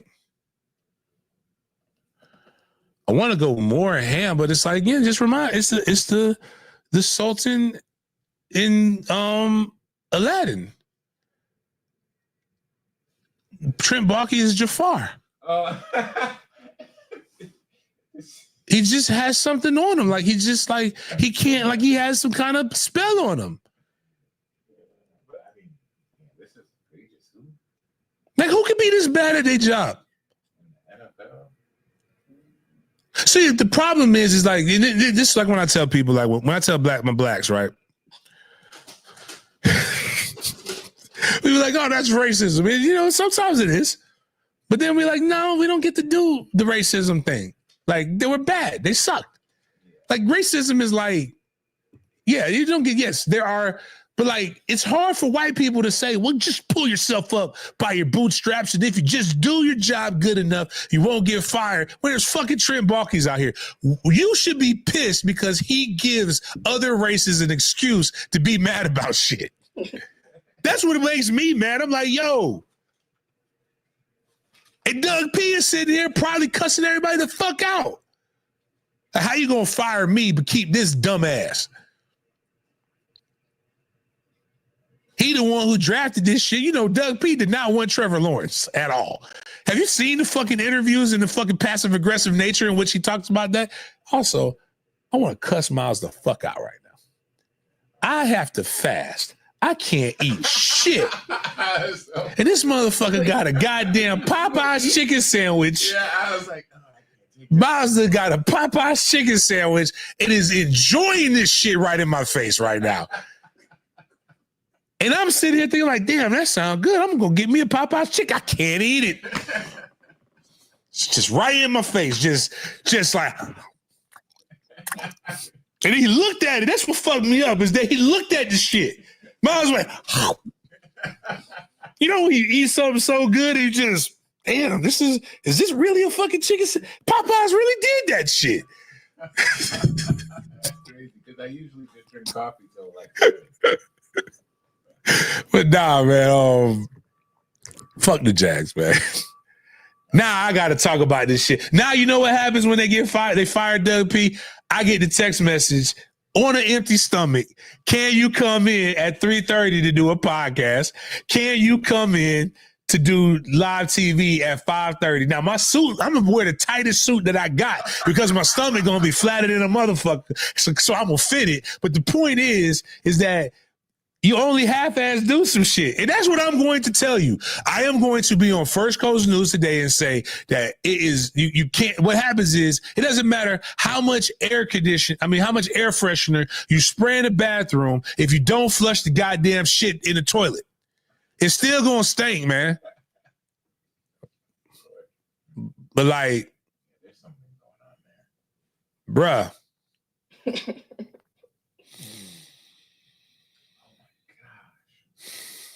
Like Doug P gets himself fired. He got himself fired from Philly. But at least he has some shit that's like, like my man was good at one point in his life. When has Trent ever been good at anything? And I've been saying, we called him garbage bin Baalke when we was on 10. This is the shit why I can't do 10-10. Because everybody else is going to be like, well, think of the positive. No bull fucking shit. You're really going to spend that one? They spend fucking everything because they got a Jaguar-sized dick in their ass. That's who writes that's who writes the fucking checks. Baloo might be mad, but Baloo on nighttime radio. And ain't nobody listening to fucking Baloo like that, like without our show being on after him. Just yelling. Yeah, he's just yelling. And like they don't know how to splice their show up and cut their shit out. My shit gonna get in your fucking face eventually, and I'll tell you suck. I'll tell you suck in daytime drive, nighttime drive, morning. We gonna do everything we fucking can to tell the people like, hey, this is the fucking truth.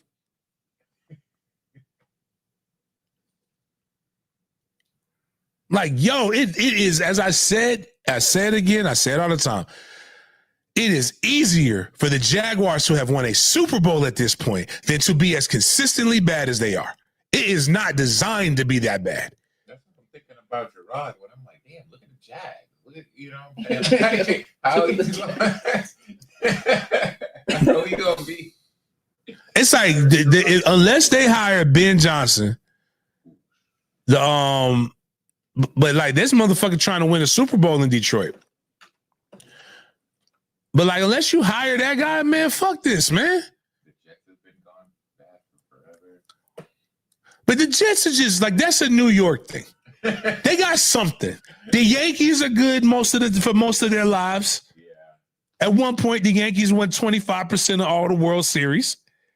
Like that's something good to be. 1 in 4 years, you're going to win a World Series. The Mets have been good during that time. The Knicks have been good. The Jets have sucked since after my man Joe Namath said I guarantee we're gonna win a Super Bowl. Vinny Testaverde gave him some hope. Rex Ryan was cool when he was looking at bitches' feet. They had that defense. Yeah. But the defense was so good in spite of their sorry-ass quarterback. There have been spurts. It is also New York. There's a lot of other shit to do than that. This is Jacksonville. Like Florida does this thing where New York does it too. New Yorkers do it too. New Yorkers just embody New York. Yeah, you know what I'm saying? I got my Yankee cap on, my Yankee fitted. It's got the NY on it. It doesn't matter where you from. It's like 10 cities in New York, in New York City or whatever. And like they all claim New York. So like, but Florida does it. So like the Jacksonville, we are the Jaguars. That's what we do. We embody that. Miami, the University of Miami, they embodied Miami, but they've had to eat during this suck ass time for the Dolphins. They've had the Heat win a championship. The Marlins have won multiple championships. The Florida Panthers have won multiple championships. Trick Daddy has been good. Trina's been good. They've had rap. They've had something. We had Julio. And then they killed him. Oh my god, bro. We can't have nothing. It took Julio from us.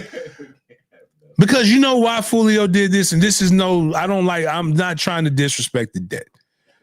But he did the dumbass shit where you got to keep showing you got ops, you talking about people, and you gonna put your location for your fucking birthday online, dog. That was wild.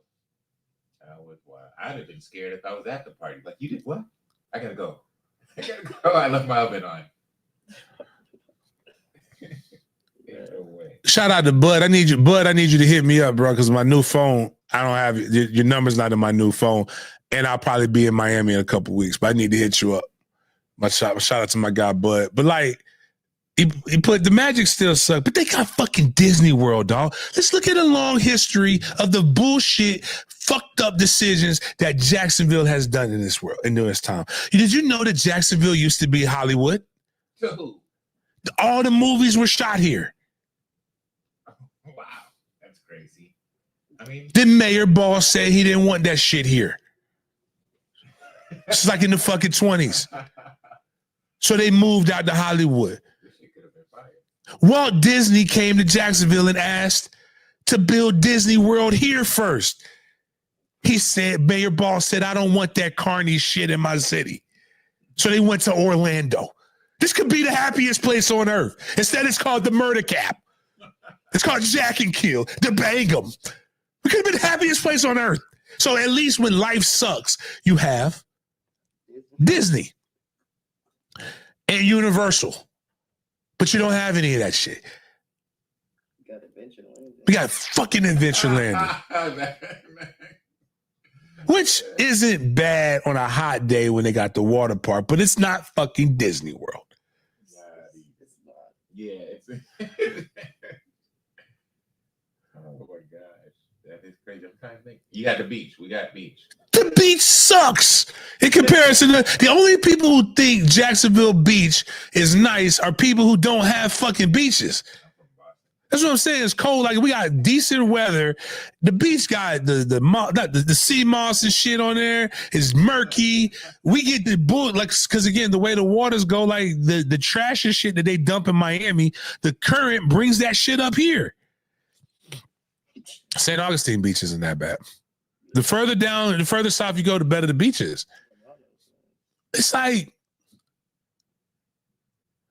I'm trying to think what it.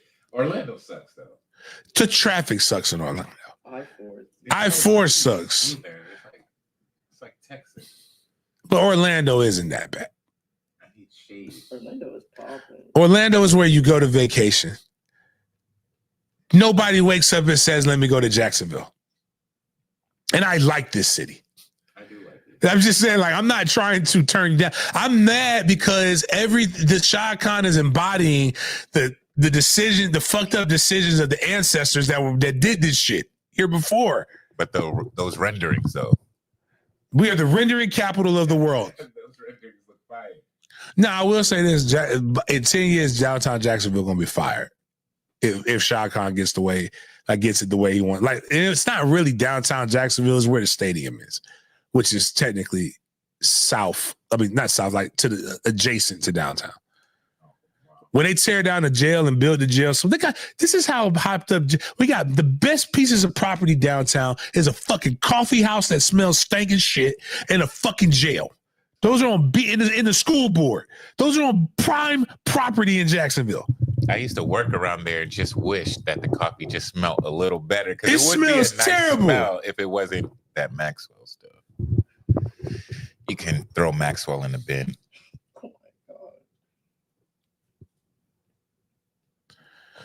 Saying, what if we had a sponsorship one day? I do love coffee. I'm not drinking fucking Maxwell House coffee, man. I'm not even gonna pretend to drink Maxwell House coffee. Like, I'm just that. I've never just like that's why I didn't like coffee. Like, thought it was all because I Maxwell thought it House. was all Maxwell House and airport coffee. Like, nothing worse than airport coffee. Yeah. What's crazy is how downtown's gonna be better now that First Baptist Church don't have the power it has no more. It's crazy how powerful they were. Yeah, but then somebody's gonna say, "Well, the devil's coming in and just rah, rah, rah, rah, rah." Yes, then fine. If that gives us some fun, then fuck it. Oh my God. We'll say the prayer, and then we'll have a good time. And the devil's and everything. All the like Biggie said, when I die, fuck it, I want to go to hell. Folk being in heaven with the goody goodies, dressed in white. I wear black Timbs and black hoodies. Gotta probably have me on some real slick shit. No sleeping all day, no getting my dick licked. It was crazy. Think about that line regularly. Oh man, it's just like that song. I just thought about it. That motherfucking lyrics are some of the worst, like some of the wildest shit. Yeah, ever. Yeah, that is. He just wild. got away with it because he was big. Did he? Well, we don't know. Did he? Oh gosh. Oh God. That's what I thought you meant. Yeah, I'm gonna say. You said Diddy. He might be looking up right now. You know what? Is Diddy Gutter? Oh my gosh. Oh, But Gutter's a real person. Gutter is a real person. There's an interview because I saw it during COVID, and Gutter was like, "Yo, that's my man." He's like, "I was so mad at him when he put that bar in there." He's like, "I was in jail." He's like, "I don't do nothing to kids." You know, he said Gutter was like a person that, like, I don't want Gutter free. Like, Gutter used to kidnap kids. But now that we know what we know about Diddy, could he not say Diddy did that? We'll have to look into this. Oh my God. But speaking of bad leadership on the organizational level in the NFL, I just wanted to add this. I just don't believe anything Jerry Jones says anymore. But Cowboys quarterback Cooper Rush had a $500,000 incentive for playing at least 55% of his snaps this season. Jerry Jones decided to start Trey Lance for the first time. So Cooper Rush will only earn $250,000 in incentives. And this is Jerry Jones' reaction to to the benching of Cooper Rush.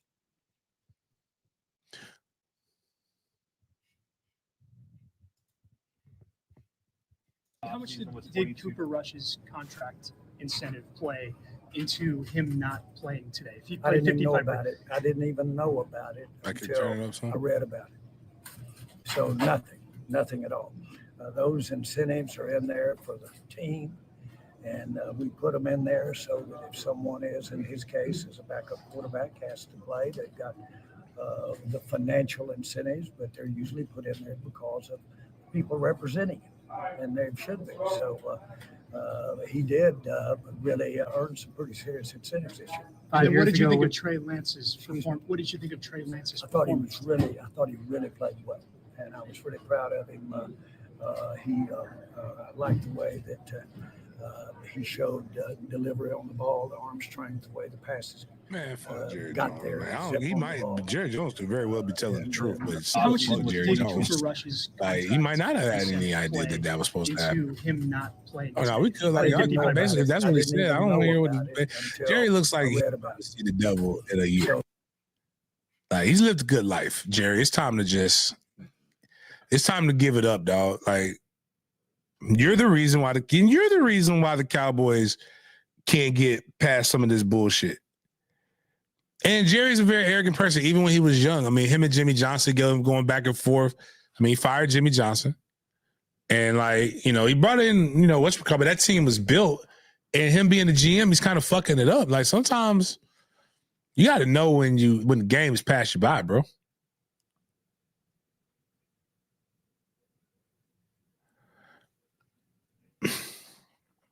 That's fucked up, Jerry. You a fucked up individual. Jerry Jones been doing fucked up shit since the 60s, since he was in that crowd when they was integrating the school. Yeah.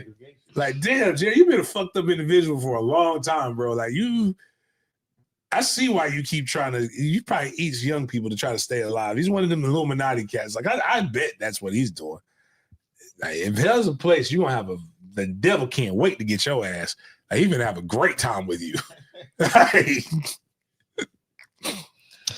But, I mean, all that being said, I will say this. Jerry is, if Jerry write him a check, then he cool.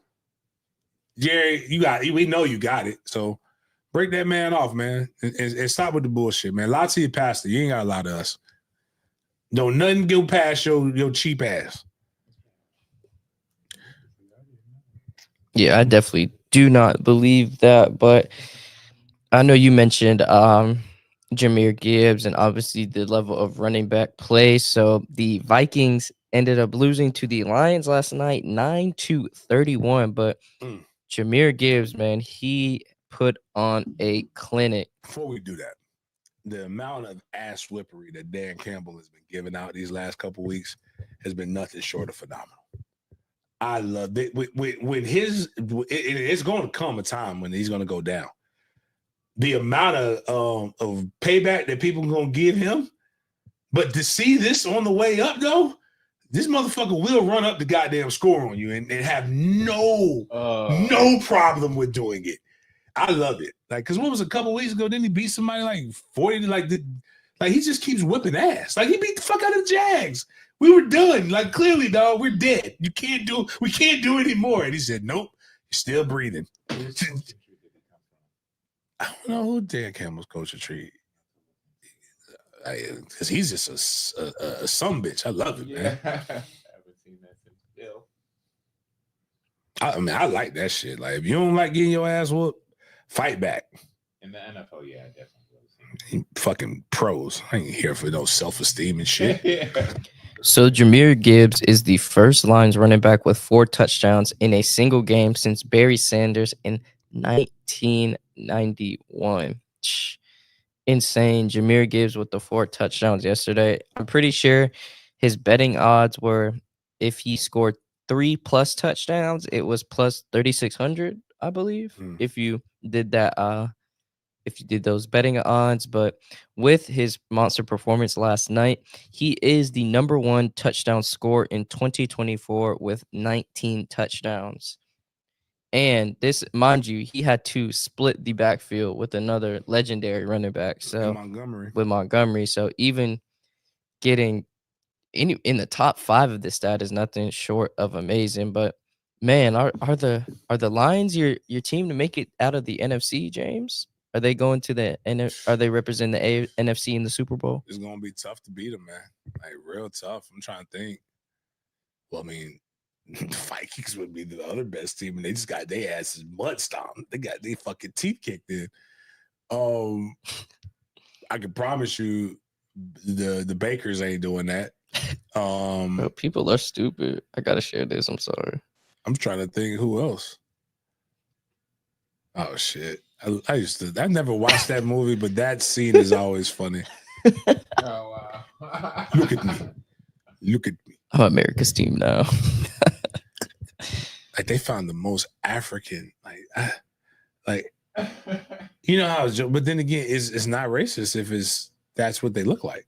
Like, that's a real person. They didn't blackface that person. So, like, again, whoever plays Travis Hunter in the Travis Hunter movie, if they have to do, like, if they get a normal person, they have to blackface them up a little bit, or Marvin Harrison Jr. Like, you got to put a little bit of red on their lips, and you got to make them a little darker than normal, and their nose got to be wider. It's just how they look. Like, you can't help it. But damn, boy, I mean, it's hard not to root for Dan Campbell, man. And those guys, I'm here. I like them, man. Huge shout out to the Lions. And before we get to the updated playoff bracket, did you see the Tyreek Hill interview? Nah, Tyreek Hill said, fuck y'all, right? Yeah, so the Miami sports community is in shambles right now. I'm sorry, Luke. But Jimmy Butler and Tyreek Hill both want out of their respective team in Miami. So I'll summarize the Tyreek Hill interview for the listeners, but pretty much he was getting a post-game interview, and he transitioned from being, I would say, pretty moderate with wanting to stay on the team, and then obviously if any other team wants interest in him, he's open for both options. But later on in the interview, he said, "I'm out, bro." So pretty much signifying that he's most likely not gonna want to stay with the Dolphins. So it's because his quarterback sucks. I'm telling you guys, like, everybody gets mad because I tell truths that are uncomfortable. We've seen this movie before. Every movie that's ever been made, guys. I'm telling you, believe that shit. That shit could happen or it's happened. They know. Nobody's out here just imagining. If it's in your human mind, it could go. And what we've seen the movie where the kid loses consciousness and he wakes up and he's really good at football all of a sudden, or good at a sport. That's what happened to him. He didn't know what he was doing, and so he was throwing the ball pretty fucking good, and he was playing unreal. But Pineapple Boy is just not good enough. Like, look at it. Like, Pineapple Boy had Tyreek Hill. He had the other LSU receiver. I forgot. I can't think of his name. You had two good. You had Mozart, who was pretty good at running back. You have a fucking tight end that's pretty good. If you have two wide receivers, a tight end, and a running back, you should have an effective offense. You got Jalen Ramsey at one corner. At one point, you had Xavier Howard, who was out here less than giving bitches herpes and shit. But he was still an effective corner. You had a safety. You had decent play. Landry was who I was thinking about. Oh, okay. Landry was who I was thinking about. But you had these cats. Jonnu Smith, that's the dude who also played in Major League. Wasn't Jonnu the dude, the Haitian dude that was doing the witchcraft? The All-State man. I think his name was Jonnu Smith too. Man, you have cats. Yeah. Their offense is loaded. And you had a whiz kid. You know what? I'll tell you what happened. When he started, so I told you, what happens at the combine stays at the combine. But I feel the need to really say this. The boy wasn't washing his ass, like they said. The coach, he said he didn't wash. Like, sometimes he was so focused on that, which I think is stupid. You got time to wash your ass. Oh, you talking about Fran? No, Fran didn't wash his ass as punishment for losing. This guy, just the head coach for the half black. Again, Mike McDaniels. These goddamn black coaches setting us back, man. The half black over here fucking up. They gonna count him against us too. It's not right. He's a drunk, and he had the nerve to come on there and say, I used to have a problem with drinking. Used? I saw the only thing I saw you in the Indian, the only thing holding you up was the wall, bro. Yeah, I mean, listen, we all got to start sometime. Yesterday. One of my favorite, I heard the coaches just say, like, man, hey, man, I used to, he said, man, I would go out with y'all, but I got saved last night. He was saying some shit like that. He was like, what? Like, that's what, like, Mike McDaniel, that's it. And Flores, they got mad at Flores because he said he's a fucking dumbass. Like, so is soft as shit. I don't want this soft ass quarterback around me. But Wanda's right. Tyreek was saying Tua was the best quarterback in the league. That's the most accurate. Supposed to say. Yep. But he was coming out there. He was like, that's like when rappers say "death row till we die," and then they leave to go to No Limit. Like, that's when I stopped believing people. When I stopped believing rappers, when rappers was like, "Yeah, man, Cash Money is an army. Bet he had a navy. Like, this is my brotherhood. I'm gonna get this tatted on my chest," and then they leave to go to the Interscope or some shit. Interscope. Like, this is a gang, dog. This is a brother. Like, I never turn my back on my brothers. And then they were somebody else. Man, Tyreek was saying, what the fuck you supposed to say? He don't even be asked, though. He was trying to gas him up. Yeah. It worked at the beginning. It never worked. They didn't do anything. They're in the same position that they were in before. No playoffs. They just mid. And you're mid in a time when it was like not even excusable to be mid. Because at least when Bill Belichick was there and Tom Brady, you're like, okay, man, hey, I can understand we're all competing for second place. But it's been anarchy, and you allowed the Bills to pick it up. Because you got the Jets. The Jets stink. The Bills stink. And you have an opportunity to not stink like, not the Bills, excuse me. The Jets stink. The Pats stink. You let the Bills actually draft somebody who was competent, and now you got you, Pineapple Boy. Dude messed his ankle up one year, had the Bo Jackson injury the next year, and was just okay. And then got put to sleep twice. The funniest thing is when the OG Lightskins did the thing with who's the guy from the Bills who almost died. That's why the Bills are good, because they sacrificed one of their players to the devil. DeMar Hamlin. And DeMar Hamlin came back from the dead. But when DeVar Hamlin hit him, he said, it was supposed it was supposed to be you. He's like, huh, what does that mean? What does that mean? And then he's like, he's playing Tua. It is time. It's like, that's awful, but it's just like, but like again, Tua is one of them fake stats numbers. You know whose numbers are good too? Russell Wilson. But you know what numbers aren't good? The ones that matter, the wins and losses. I'm tired of this shit, man. Well, actually, I don't give a fuck about the two. I'm more mad about Sierra's fucking husband because I like Tomlin. And it be shit sometimes where I be taking them on my fantasy teams because I ain't got nobody. And then I'd be like, oh, okay, he about to do it. Or really it was the bet. I had that tight end to score a touchdown. No, I had somebody else to score a touchdown. If he didn't throw the fucking interception, they would have scored a touchdown. I know this is about Tua, but fuck Russell. But me and Denny was telling y'all that Pineapple Boy was just going to be a bunch of stat as a stat whore. And you're not going to win anything significant with him. But whatever. You know what you should go get? That would be Pineapple Boy with a little bit more seasoning. And I believe that he will eventually win. And he's already in Miami. Go get Cam Ward. Go get Cam Ward and you'll be fine. George Pickens is just a crash out dummy. He's just a weird boy. Like every time, like, dog, we know you can fight, dog. We know you tough. Stop having to show us in inopportune times, man. You over here wrestling with people.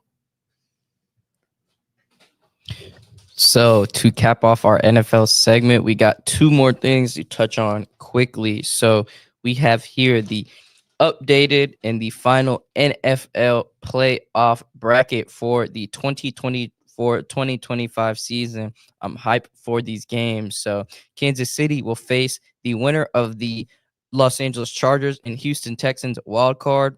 And then, the Steelers and Ravens play, and then and the winner of that plays the winner of the Broncos and Bills game. And so on the NFC side, the Lions play the winner of the wild card game between the Vikings and the Los Angeles Rams, and the winner of the Washington Commanders and Tampa Bay Bucks will play the winner of the Packers and Eagles game, and so on and so forth. James, who you got? Who you picking, man? Who you picking for each of these matchups? And just want your opinion on that. Who you got? I'm not picking against the Chiefs. Really? This is their year to lose. I hope so, but I just can't. Andy Reid and Patrick Mahomes just know how to fucking win. Yeah.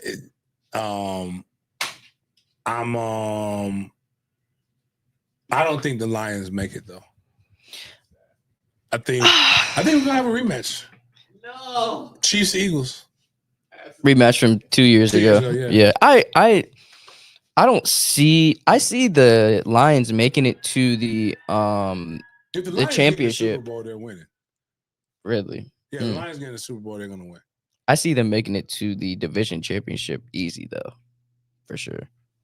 Well, we just saw them literally kick the fucking teeth in of the Vikings, man. I think the Rams will beat the Vikings though. Yeah, okay. The Rams will give them a Rams getting a good running game, decent running game, good defense. Stafford can light it up when he needs to. So, but if they got to go up against Saquon, it'd be a hell of a game though. Mm-hmm. But man, I really do want I want Lamar to get his one, but I don't. It's gonna be ignorant if Lamar gets an MVP. And again, like I said, Black History Month. This would be the greatest Black History Month in my life if Lamar wins the Super Bowl. So I can't. But I mean, we could count. But does he count? Like Patrick's a little on the opaque side. So I'm not sure. It can be somebody else's turn. So with the NFL playoff bracket, we also have the NFL 2025 draft order picks right here. So I'll read the top 5 picks for you guys. Tennessee, Cleveland Browns with number 2, New York Giants, Miles's New England Patriots, and our very own Jacksonville Jaguars with the number 5 pick in the 2025 NFL Draft. So Miami hasn't had a quarterback drafted in a while. And they have the 13th pick. No, I'm saying the Hurricanes, and they can potentially okay. have their guy go number 1 overall.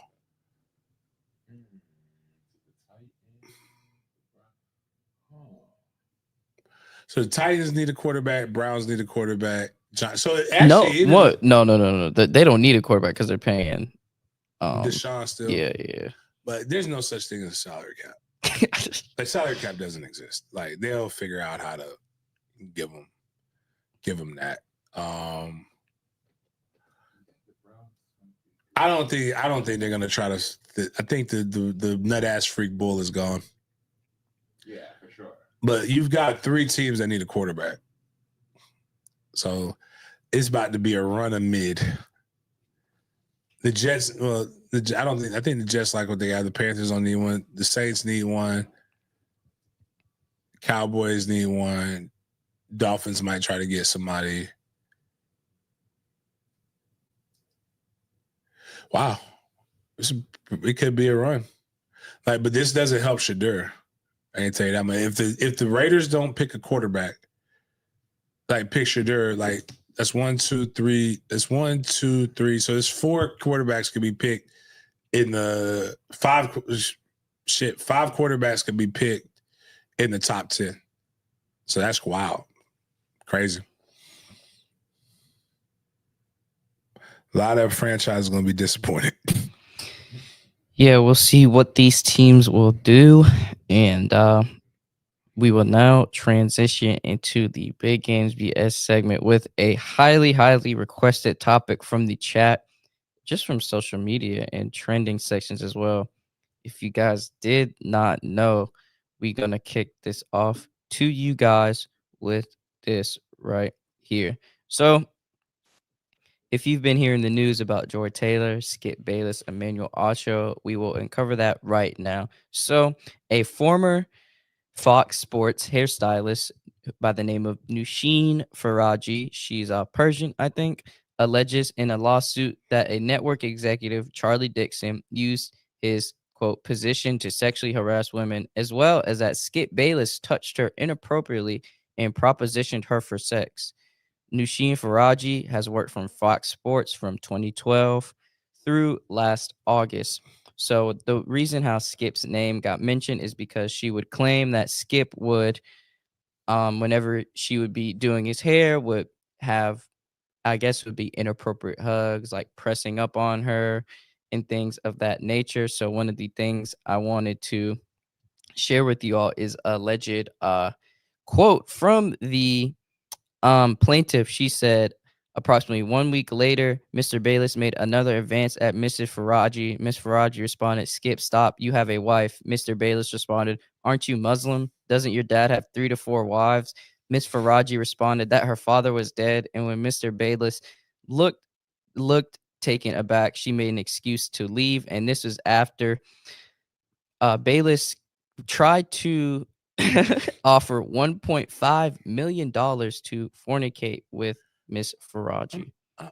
Okay. And I'm not here to besmirch Miss Faraji. Takes boldness to be able to step out and do the things that she's doing if this all happened. 1.5 million is a lot of money. Like non-taxed.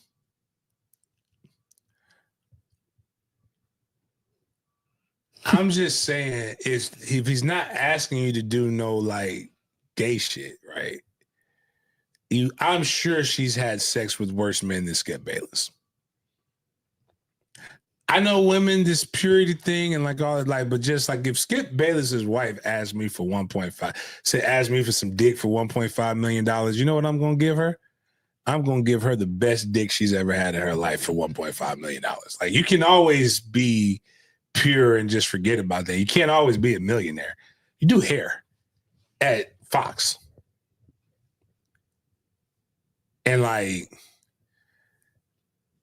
but she's stepping out on someone else's behalf. She's telling someone else's business. No, I thought that was Faraji. He offered her, right? No, but what Miles is saying about the Joy Taylor the Joy situation. Taylor part, we'll get to that. Yeah. I'll get to but what I'm saying is like, yo, like $1.5 million is a lot of money. The $1.5 million untaxed is basically $3 million, baby. Like he offered you $3 million for some sex, man. Like he could have went to Backpage and got it done for way less and probably prettier than you. And probably stranger. Now, if he asking you to do some wild kinky, real over kinky, I get it. But like, come on, man. Like, and you kept working there. Now, the thing that should have been out of pocket, where we should have done the lawsuit, because again, here's my problem: where the lawsuit should have really came from was when he said, "You're Muslim. Doesn't your dad have 3 to 4 wives?" That was crazy. That's clearly a wild ass comment to make, and you should have talked to HR. That's when we drew the line. Your dead fucking father talking about that in your not race, but your religion. Your religion. Like, and I do believe some wild shit gets said. Some uncouth stuff gets said when there's familiarity. But like, that's a wild statement for me to like, if y'all not like cool, even if you're cool, like to make that statement, he had to feel like you guys were cool. Like that's a joke. That's just crazy. But I'm saying, like, That's you crazy. ever have like a white friend or like a friend, like you're really good friends with somebody, and y'all say some y'all say some shit that you don't want nobody else to hear. Like if somebody else overheard that conversation, like shit can go left real quick. Oh yeah, for sure. But 1.5, what I can't wrap my mind around. And if I was this is why I can't be a judge. Man, did he really offer you 1.5? What are you trying to get here? Because if he offered you 1.5 million for sex, it would have been a lot easier to just get that 1.5 million for sex than it is that what you're going to have to go through for the civil case. And after you pay your attorneys and for some of the other shit, you might not get 1.5 mil. What if she settles for 1.5 mil? Could we have done this for a lot easier?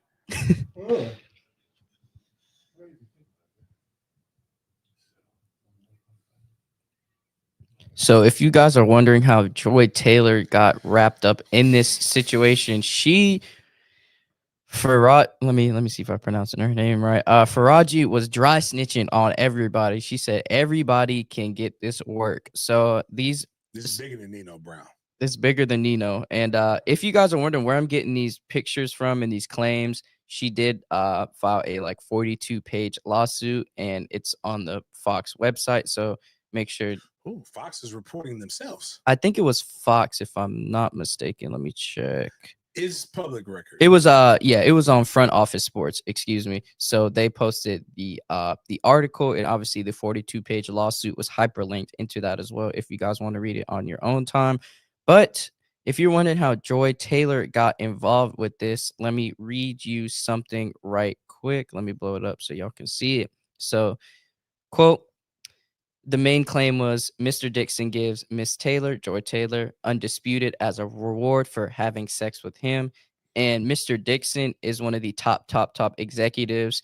He's the network executive for Fox Sports. So he controls all the shows and everything like that. So he has a big say in that. So in approximately March 2016, Faraji met Joy Taylor, and she recently moved from Miami to LA for opportunity of airtime at Fox. Miss Taylor at the time did not have a regular position, but would fill in day to day. So Miss Joy recently married her husband, who stayed in Miami, and she said she was lonely out here in this big world in LA. So in May 2016, Miss Taylor asked Miss Faraji to meet for a drink in Santa Monica. When Miss Faraji arrived, Miss Taylor was with an older man, Fox Sports executive, vice president of content, Mr. Dixon. As executive VP, Mr. Dixon is responsible for overseeing all content and production on FS1. When Mr. Dixon went to buy them another round of spicy margaritas, Miss Faraji asked who he was, and Miss Taylor responded with, he was just a friend. Following that night, Miss Faraji would meet with Miss Taylor for drinks and food. And Mr. Dixon would either arrive with Miss Taylor or show up late in the night and leave with Miss Taylor. So approximately June 2016, Miss Faraji noticed Mr. Dixon in the elevator. Surprised by the coincidence, Miss Faraji found Miss Taylor and told her excitedly, the guy who always buys our drinks was in the elevator. Miss Taylor quickly silenced Miss Faraji, explaining who he was.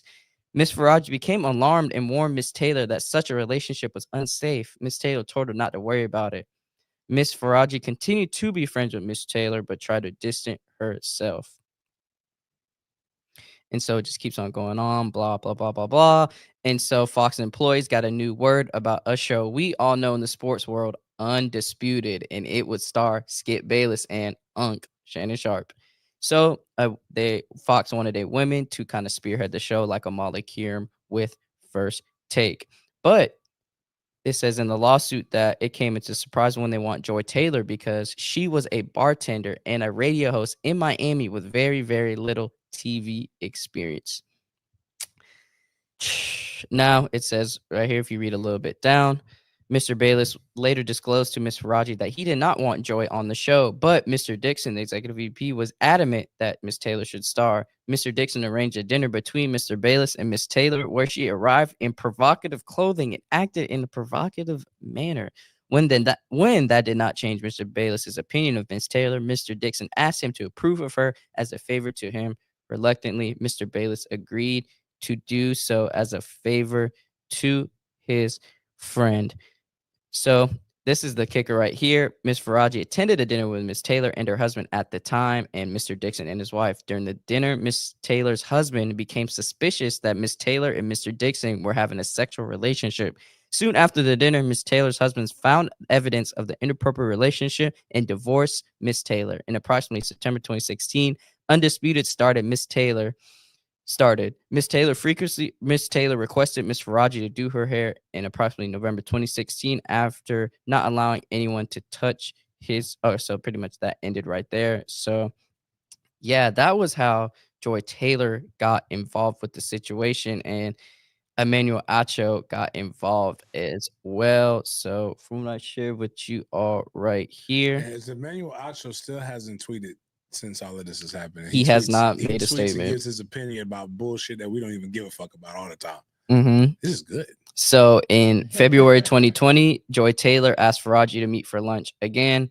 When Faraji arrived, she found Joy Taylor with Emmanuel Acho. So Faraji did not know who he was, but she kind of sensed they were romantically involved. After a few months meeting Mr. Acho at the lunch, Faraji noticed him in the hallway at work. She asked Taylor if Acho worked at Fox. She obviously said yes and explained that she wanted Mr. Acho to eventually recommend her for the show Speak for Yourself. Miss Faraji became alarmed and warned Taylor that she should probably not sleep with Dixon and Acho at the same time, since Dixon is very, very powerful. Taylor told her not to worry about it. She explained that now she is also powerful and Dixon was no longer useful to her. She would follow through on her plan to tell the company that he forced himself on her. She would not allow herself to be forced out by Mr. Dixon like the other women talent. You know what? One, she's very, but that's. So this is a old picture of Joy Taylor and Shannon Sharp going on a quote unquote date to a Dodgers game back in 2016. So I think she was letting everybody hit if she was out here with own. That's why Jason Whitlock is so upset, because he has stuff that he wants to add to it, but like he's like, she let everybody hit, but like, shit, did you see what? This is why I tell fellas, man. It's hard to say this because I know the ladies aren't gonna like this, but I love y'all though. I want y'all to win. Stop with the bullshit. Again, 2025 is a year of reckoning, of reversal. Stop that bullshit where y'all got rules. You got rules for dudes you don't like. Like men who aren't attracted, that you're not attracted to, they got to pay for first dates. Men that you don't like, men, they got to do all the extra work. They got the dudes that you actually like, y'all be courting to. Or the men that you can use. Do we have a picture of Mr. Dixon? I can pull it up right now, yeah. Because you're just ugly, or you don't have something that they want, dog. I'm just being for real with you.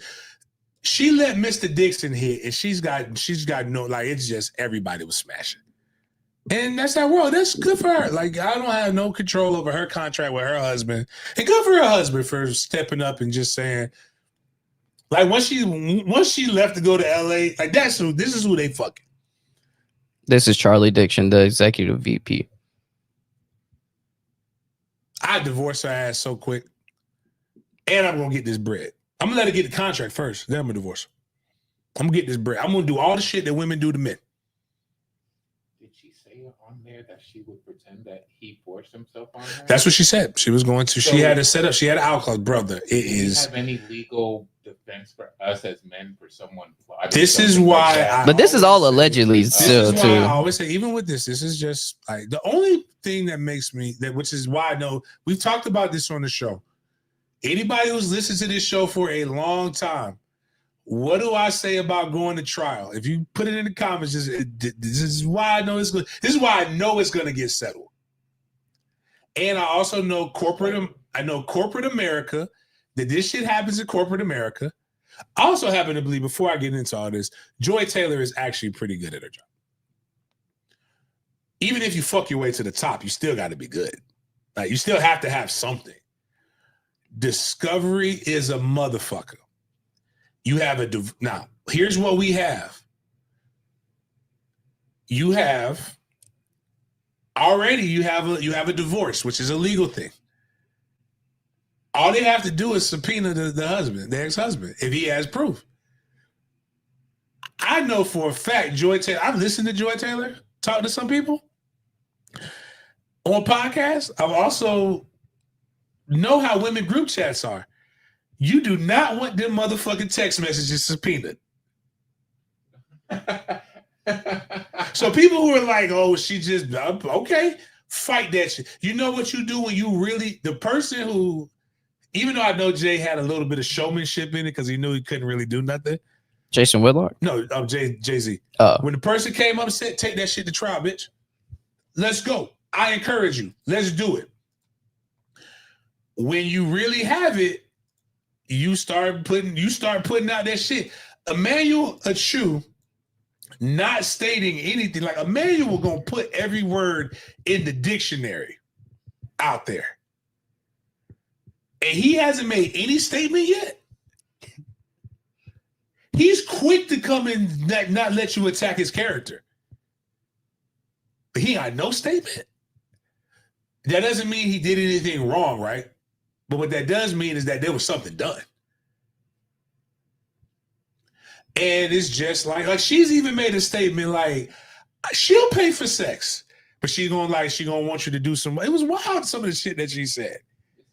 Like, she said some wild shit on some podcast. I mean, her, like, but again, I'm sitting here like, Joy, nice. I mean, listen, dog, like, I'm not mad at Mr. Dixon for if you're gonna do it, wield your power. I am upset that because it's not regret is not grape. And I think that's the fucked up part in all of this. Like, you can't use that, but like, again, she's telling the secrets, man. But I mean, that's what she did to get herself to the top. Like, yeah, man. Like, because again, I've said this before. When people are like, oh, they said that shit about Kamala, right? Oh, she just sucked the dick. Do you know how good you gotta be at sucking dick to suck your dick, the vice president of the United States? That's some head. That goes back to A Few Good Men, where my guy was saying, the only person I could get a blowjob from. You ever had a blowjob from somebody who outranks you? Only time I can get a blowjob by somebody who outranks me is if a female becomes the president of the United States. That's how good she got to be. All I'm saying is, bro, like, it's just like, Joy is still good, even if she had to do this. But like, some of y'all have slept with some questionable people. You probably would be in a better position if you did. Your morals got you broke, and your morals ain't. You really don't have those morals. You really just. You're ashamed of what other people would think.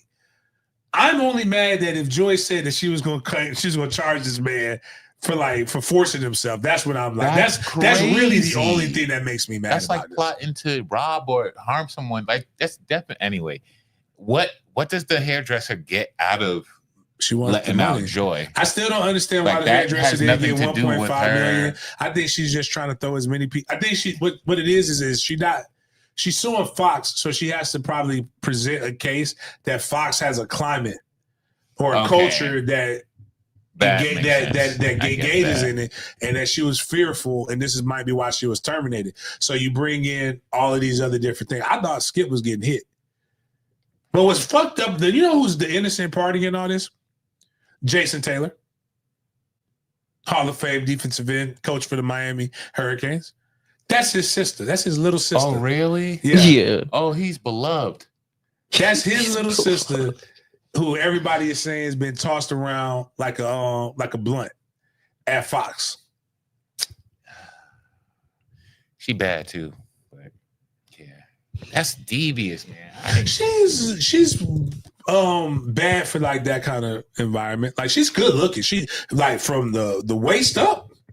Well, I'm seeing very procured pictures of her. You know what I'm saying? Like her So, face yeah. card is nice. She got a nice chest. Now the bottom half she built like Hank Hill. Oh no. Yeah, she got nothing. Like it's No. flat. That thing is flat. Oh. Man. She's not the other. What's the other black chick that she do the podcast with? That's be speaking spicy. Taylor Like, Rooks. but Taylor Rooks ain't thick either. But Taylor Rooks is model fine.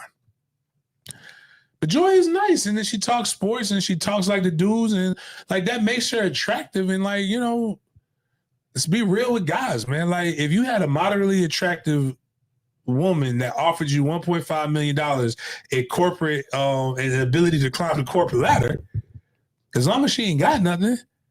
You probably gonna look at LeBron, what LeBron did for Bronny. Nobody wants. She's more than modeling. Jenny's good, fine for an old white woman, but like we know that we saw that on that Woman's Day in March of last year. Cheeks was clapped, dog. Something was done to get the family Would you do that for your son to make $3 million a year for the next 4 years?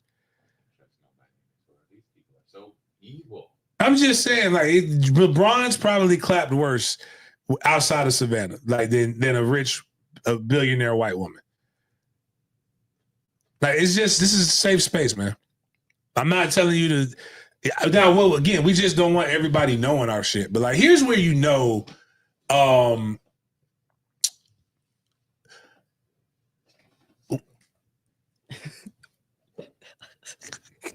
I believe the Acho accusations. Yeah, now, there's another thing where there's a picture of Acho at her crib. I have it in here. Okay, I got it we'll in. break that down. I'm telling you, he fucked.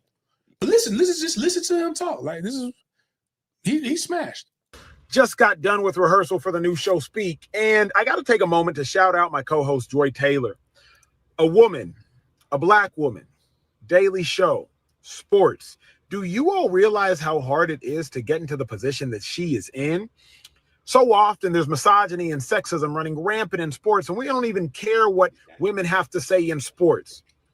But Joy is not only in the position on television as a woman, as a black woman, but as an opinionist. So not just asking men what they think, but providing her own unique and distinct insight.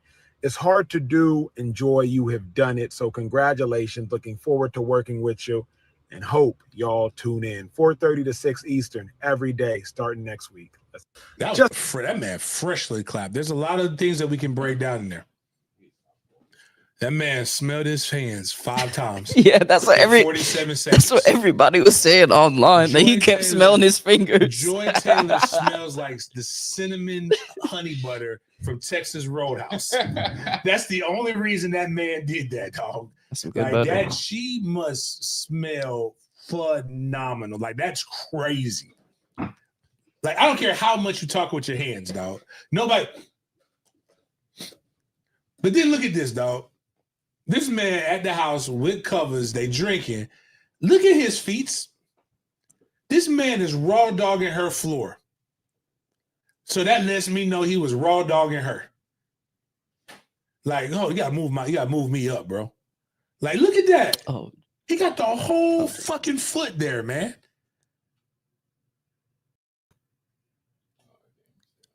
Emmanuel, you can lie to your pastor, dog. You ain't gotta lie to me, dog.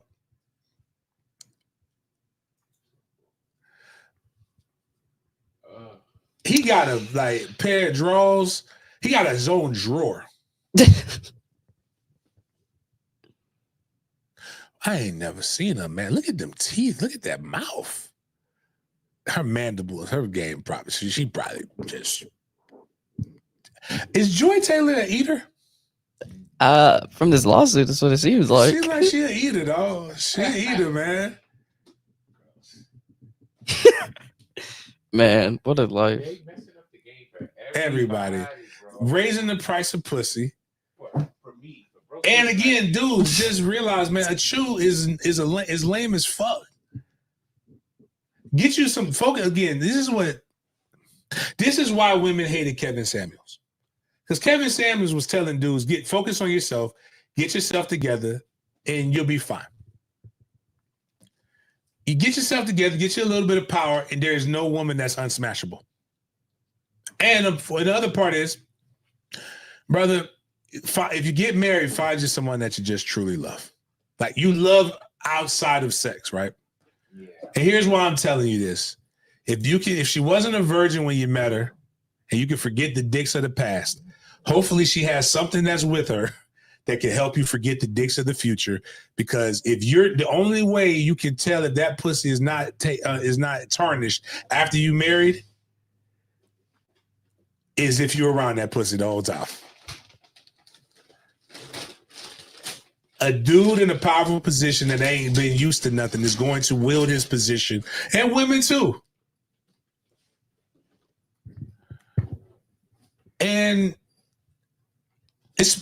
But ladies, this is a good opportunity. If you don't, because again, if you wanted this your vagina, all we can do is hope to rent or have it for a time. Man. But when dudes go on there and they're super positive, right? Yeah, doing that.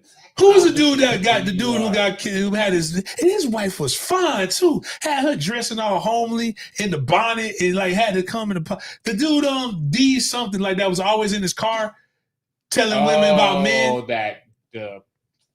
Any man who is overly the buff dude. Any man who is out here really just say, my queen, you deserve better. Like they doing that shit. They're the worst.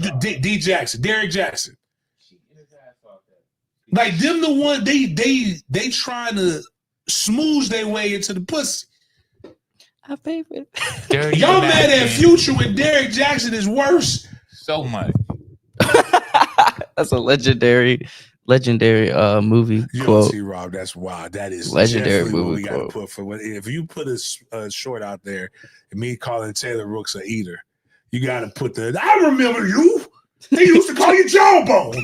Boy, you just suck a mean motherfucking dick. Boy, you was a lucky man. Hey man, that's my hoe you talking about.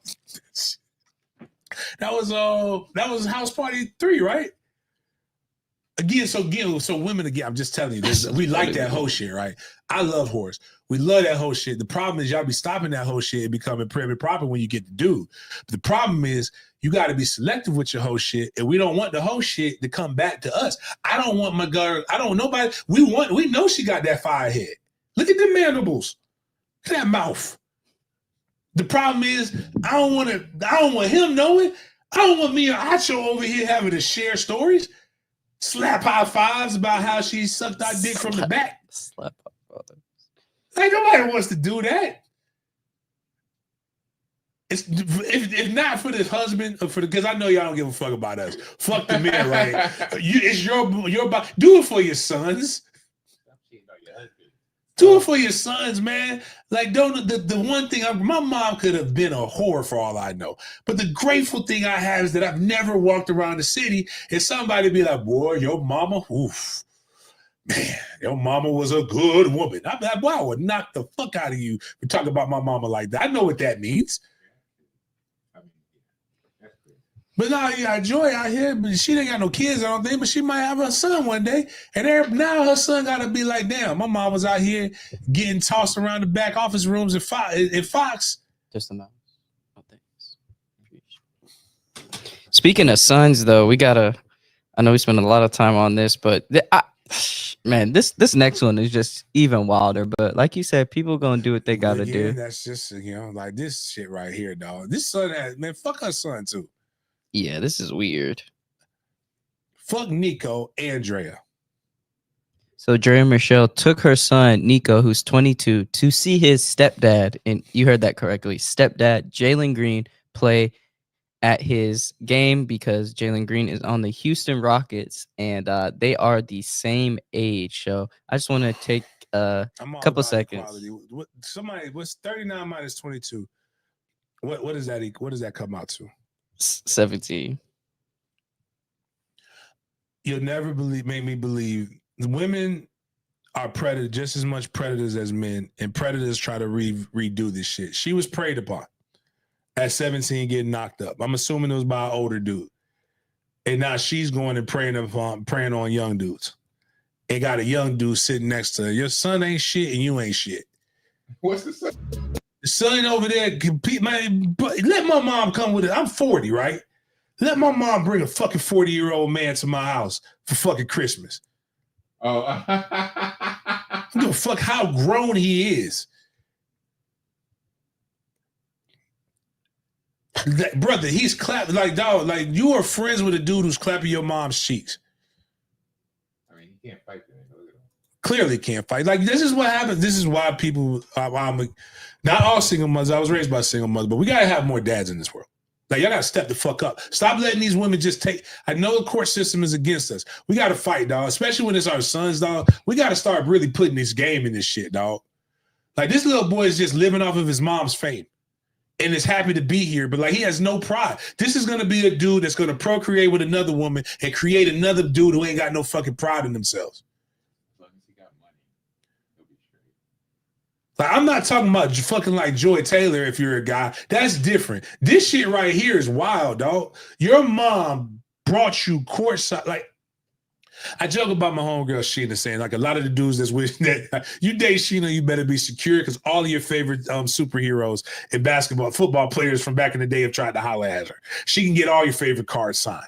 But that doesn't mean, but like, that's basically what this is for her. I'm going to fuck my son's favorite basketball player. Jaden. August Alsina. Like, basically, she took advantage of a young boy who was going through some shit. And the problem is, we go over here, and this is the empowerment this day. That's why the shit is getting flipped. We're waking up to this dumb shit now. And I need to talk to what's the bad? How many Jadens are in the fucking NBA now? That's the most popular name in the NBA, Jalen. Let me stop this shit. Start naming our son something different. I'll be trying to do parlays and the shit is confusing. Jalen this, Jaden that, Jay this, that, blah, blah, all over the place. They're on different teams. What happened to when we used to do really creative, wild black shit? Like there was a basketball player for FAMU. His name was Scientific Map.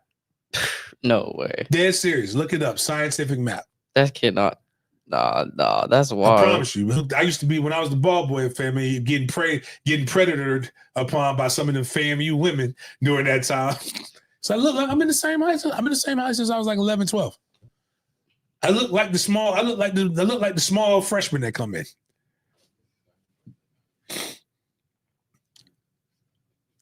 No. Oh, wait. Oh, God. It's a real Majestic Map? There was a Majestic Map and Scientific Map. Also, I forgot another anniversary, not just 10 years ago. A year ago, yesterday, I told the world that there was a nigga that we all needed to know.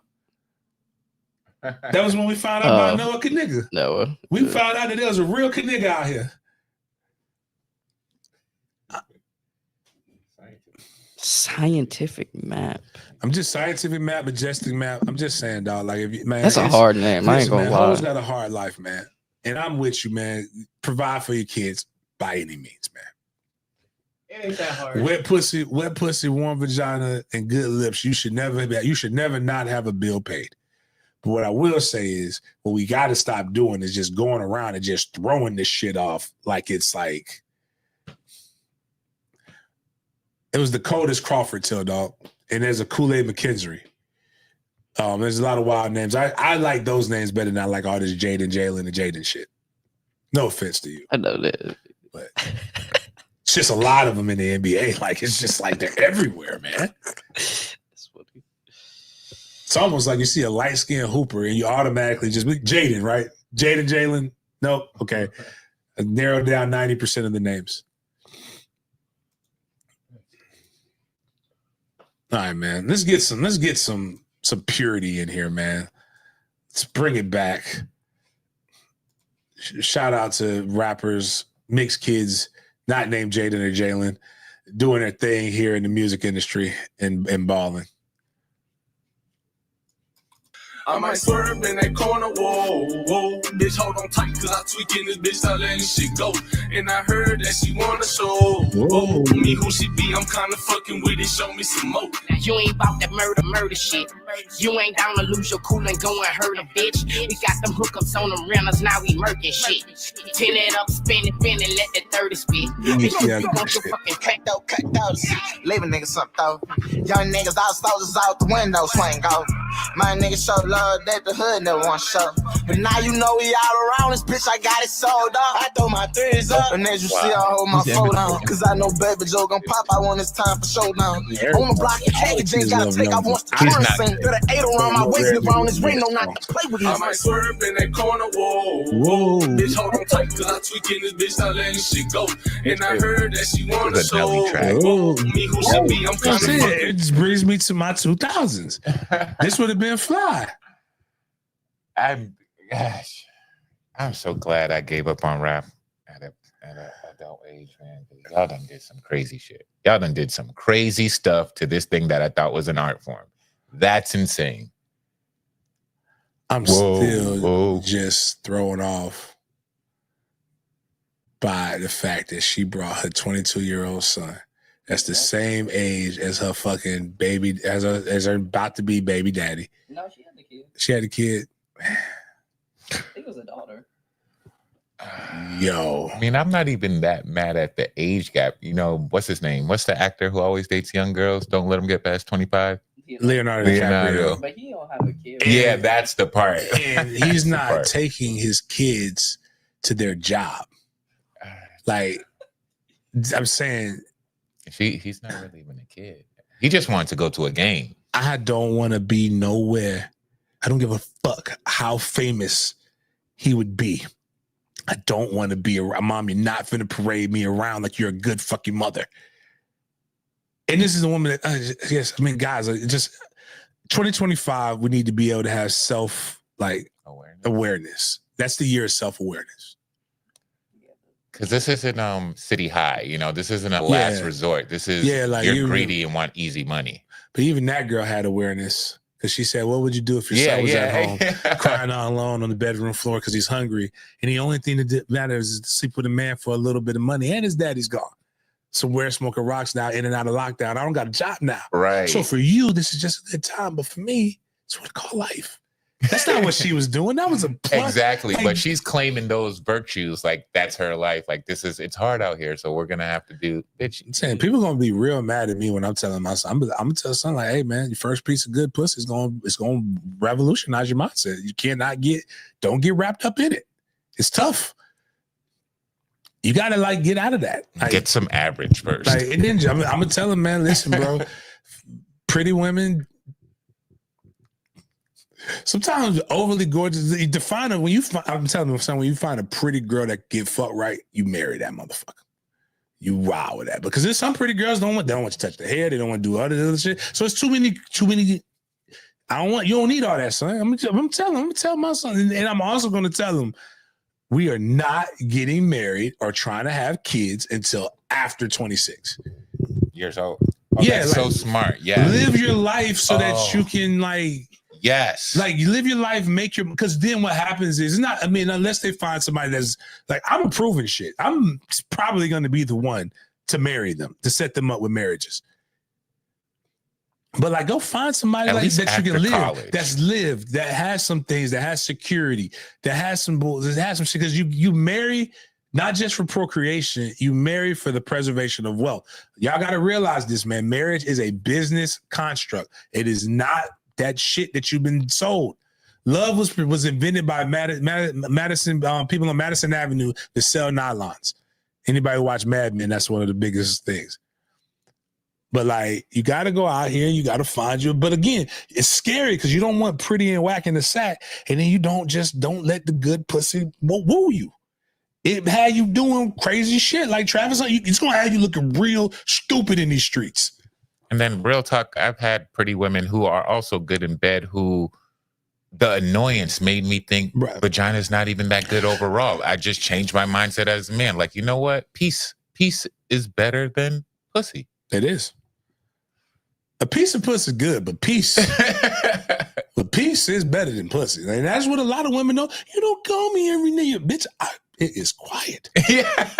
My life is stressful. I don't want to hear shit. I just want to, like one of the craziest things I do as an adult, because I don't like music like that, I go from point A to point B and the radio is off. Yeah, you were just thinking. I enjoy quiet. When I drive to Tallahassee, there's no sound. Unless I'm talking on the phone. There is no sound. Yeah. This bitch left this boy. Man, this motherfucker's a terror. This is the one, again, so women always want men to talk about and bad. We need to. We need to bash the bad dudes. It's hard to bash the bad dudes because y'all keep having babies by the dudes who got multiple kids. But that's another story. I know why. We can bash them, but we need to come in. Y'all need to be calling out y'all sisters that are terrible fucking examples of people. Right. And pieces of shit human beings. But like, we don't just let your kids watch. Let your kids watch Harlem Nights, and that one scene in Harlem Nights will summarize everything. She's like, I got a girl that's if you took her pussy and threw it up in the air, you would call her Sunshine. And then my man, and then don't be Red Fox unless you're old. As an old man, you lived your life, dog. You about to die. Yeah, do what you want. I would but when you're Richard Pryor in that scene, I don't want to meet that woman. And Red Fox was like, you beat when you're young, Richard Pryor. We don't want to meet that woman. When you get a little older, you ain't got nothing but a couple years left. Then you could be like, okay, I'm ready to meet the sunshines of the world. But like, you're gonna go out this bitch. You're gonna be living a good life, getting these bitches. Like again, don't be Travis Hunter, man. Travis Hunter on the field, don't be Travis Hunter off field. Like he's making bad off field decisions. I'd rather him hang out with gangbangers and drug dealers than hang out with that bitch. Like, he's got a better chance of making it. But anyways, man, appreciate y'all. I hope this Monday is good for y'all, man. Again, if you I got a little thing. Y'all pray for me for the rest of the day. I got to talk about Jags firings and other shit, and I don't get to eat, so it's gonna be a long ass day for me. I got a long fucking time. I really wish I had some stuff to smoke so I could just go to sleep, but I don't. So I just gonna be trying to grind. But y'all have a great rest of your week. Please check out the platform. Any other show ideas that you guys might have, please let us know. We would love to continue to push this envelope and continue to grow this new age media. And damn, that show was. I wish the Jags didn't fire because we would have been done a long time ago. But appreciate y'all for chopping it up with me. We'll see you guys next time.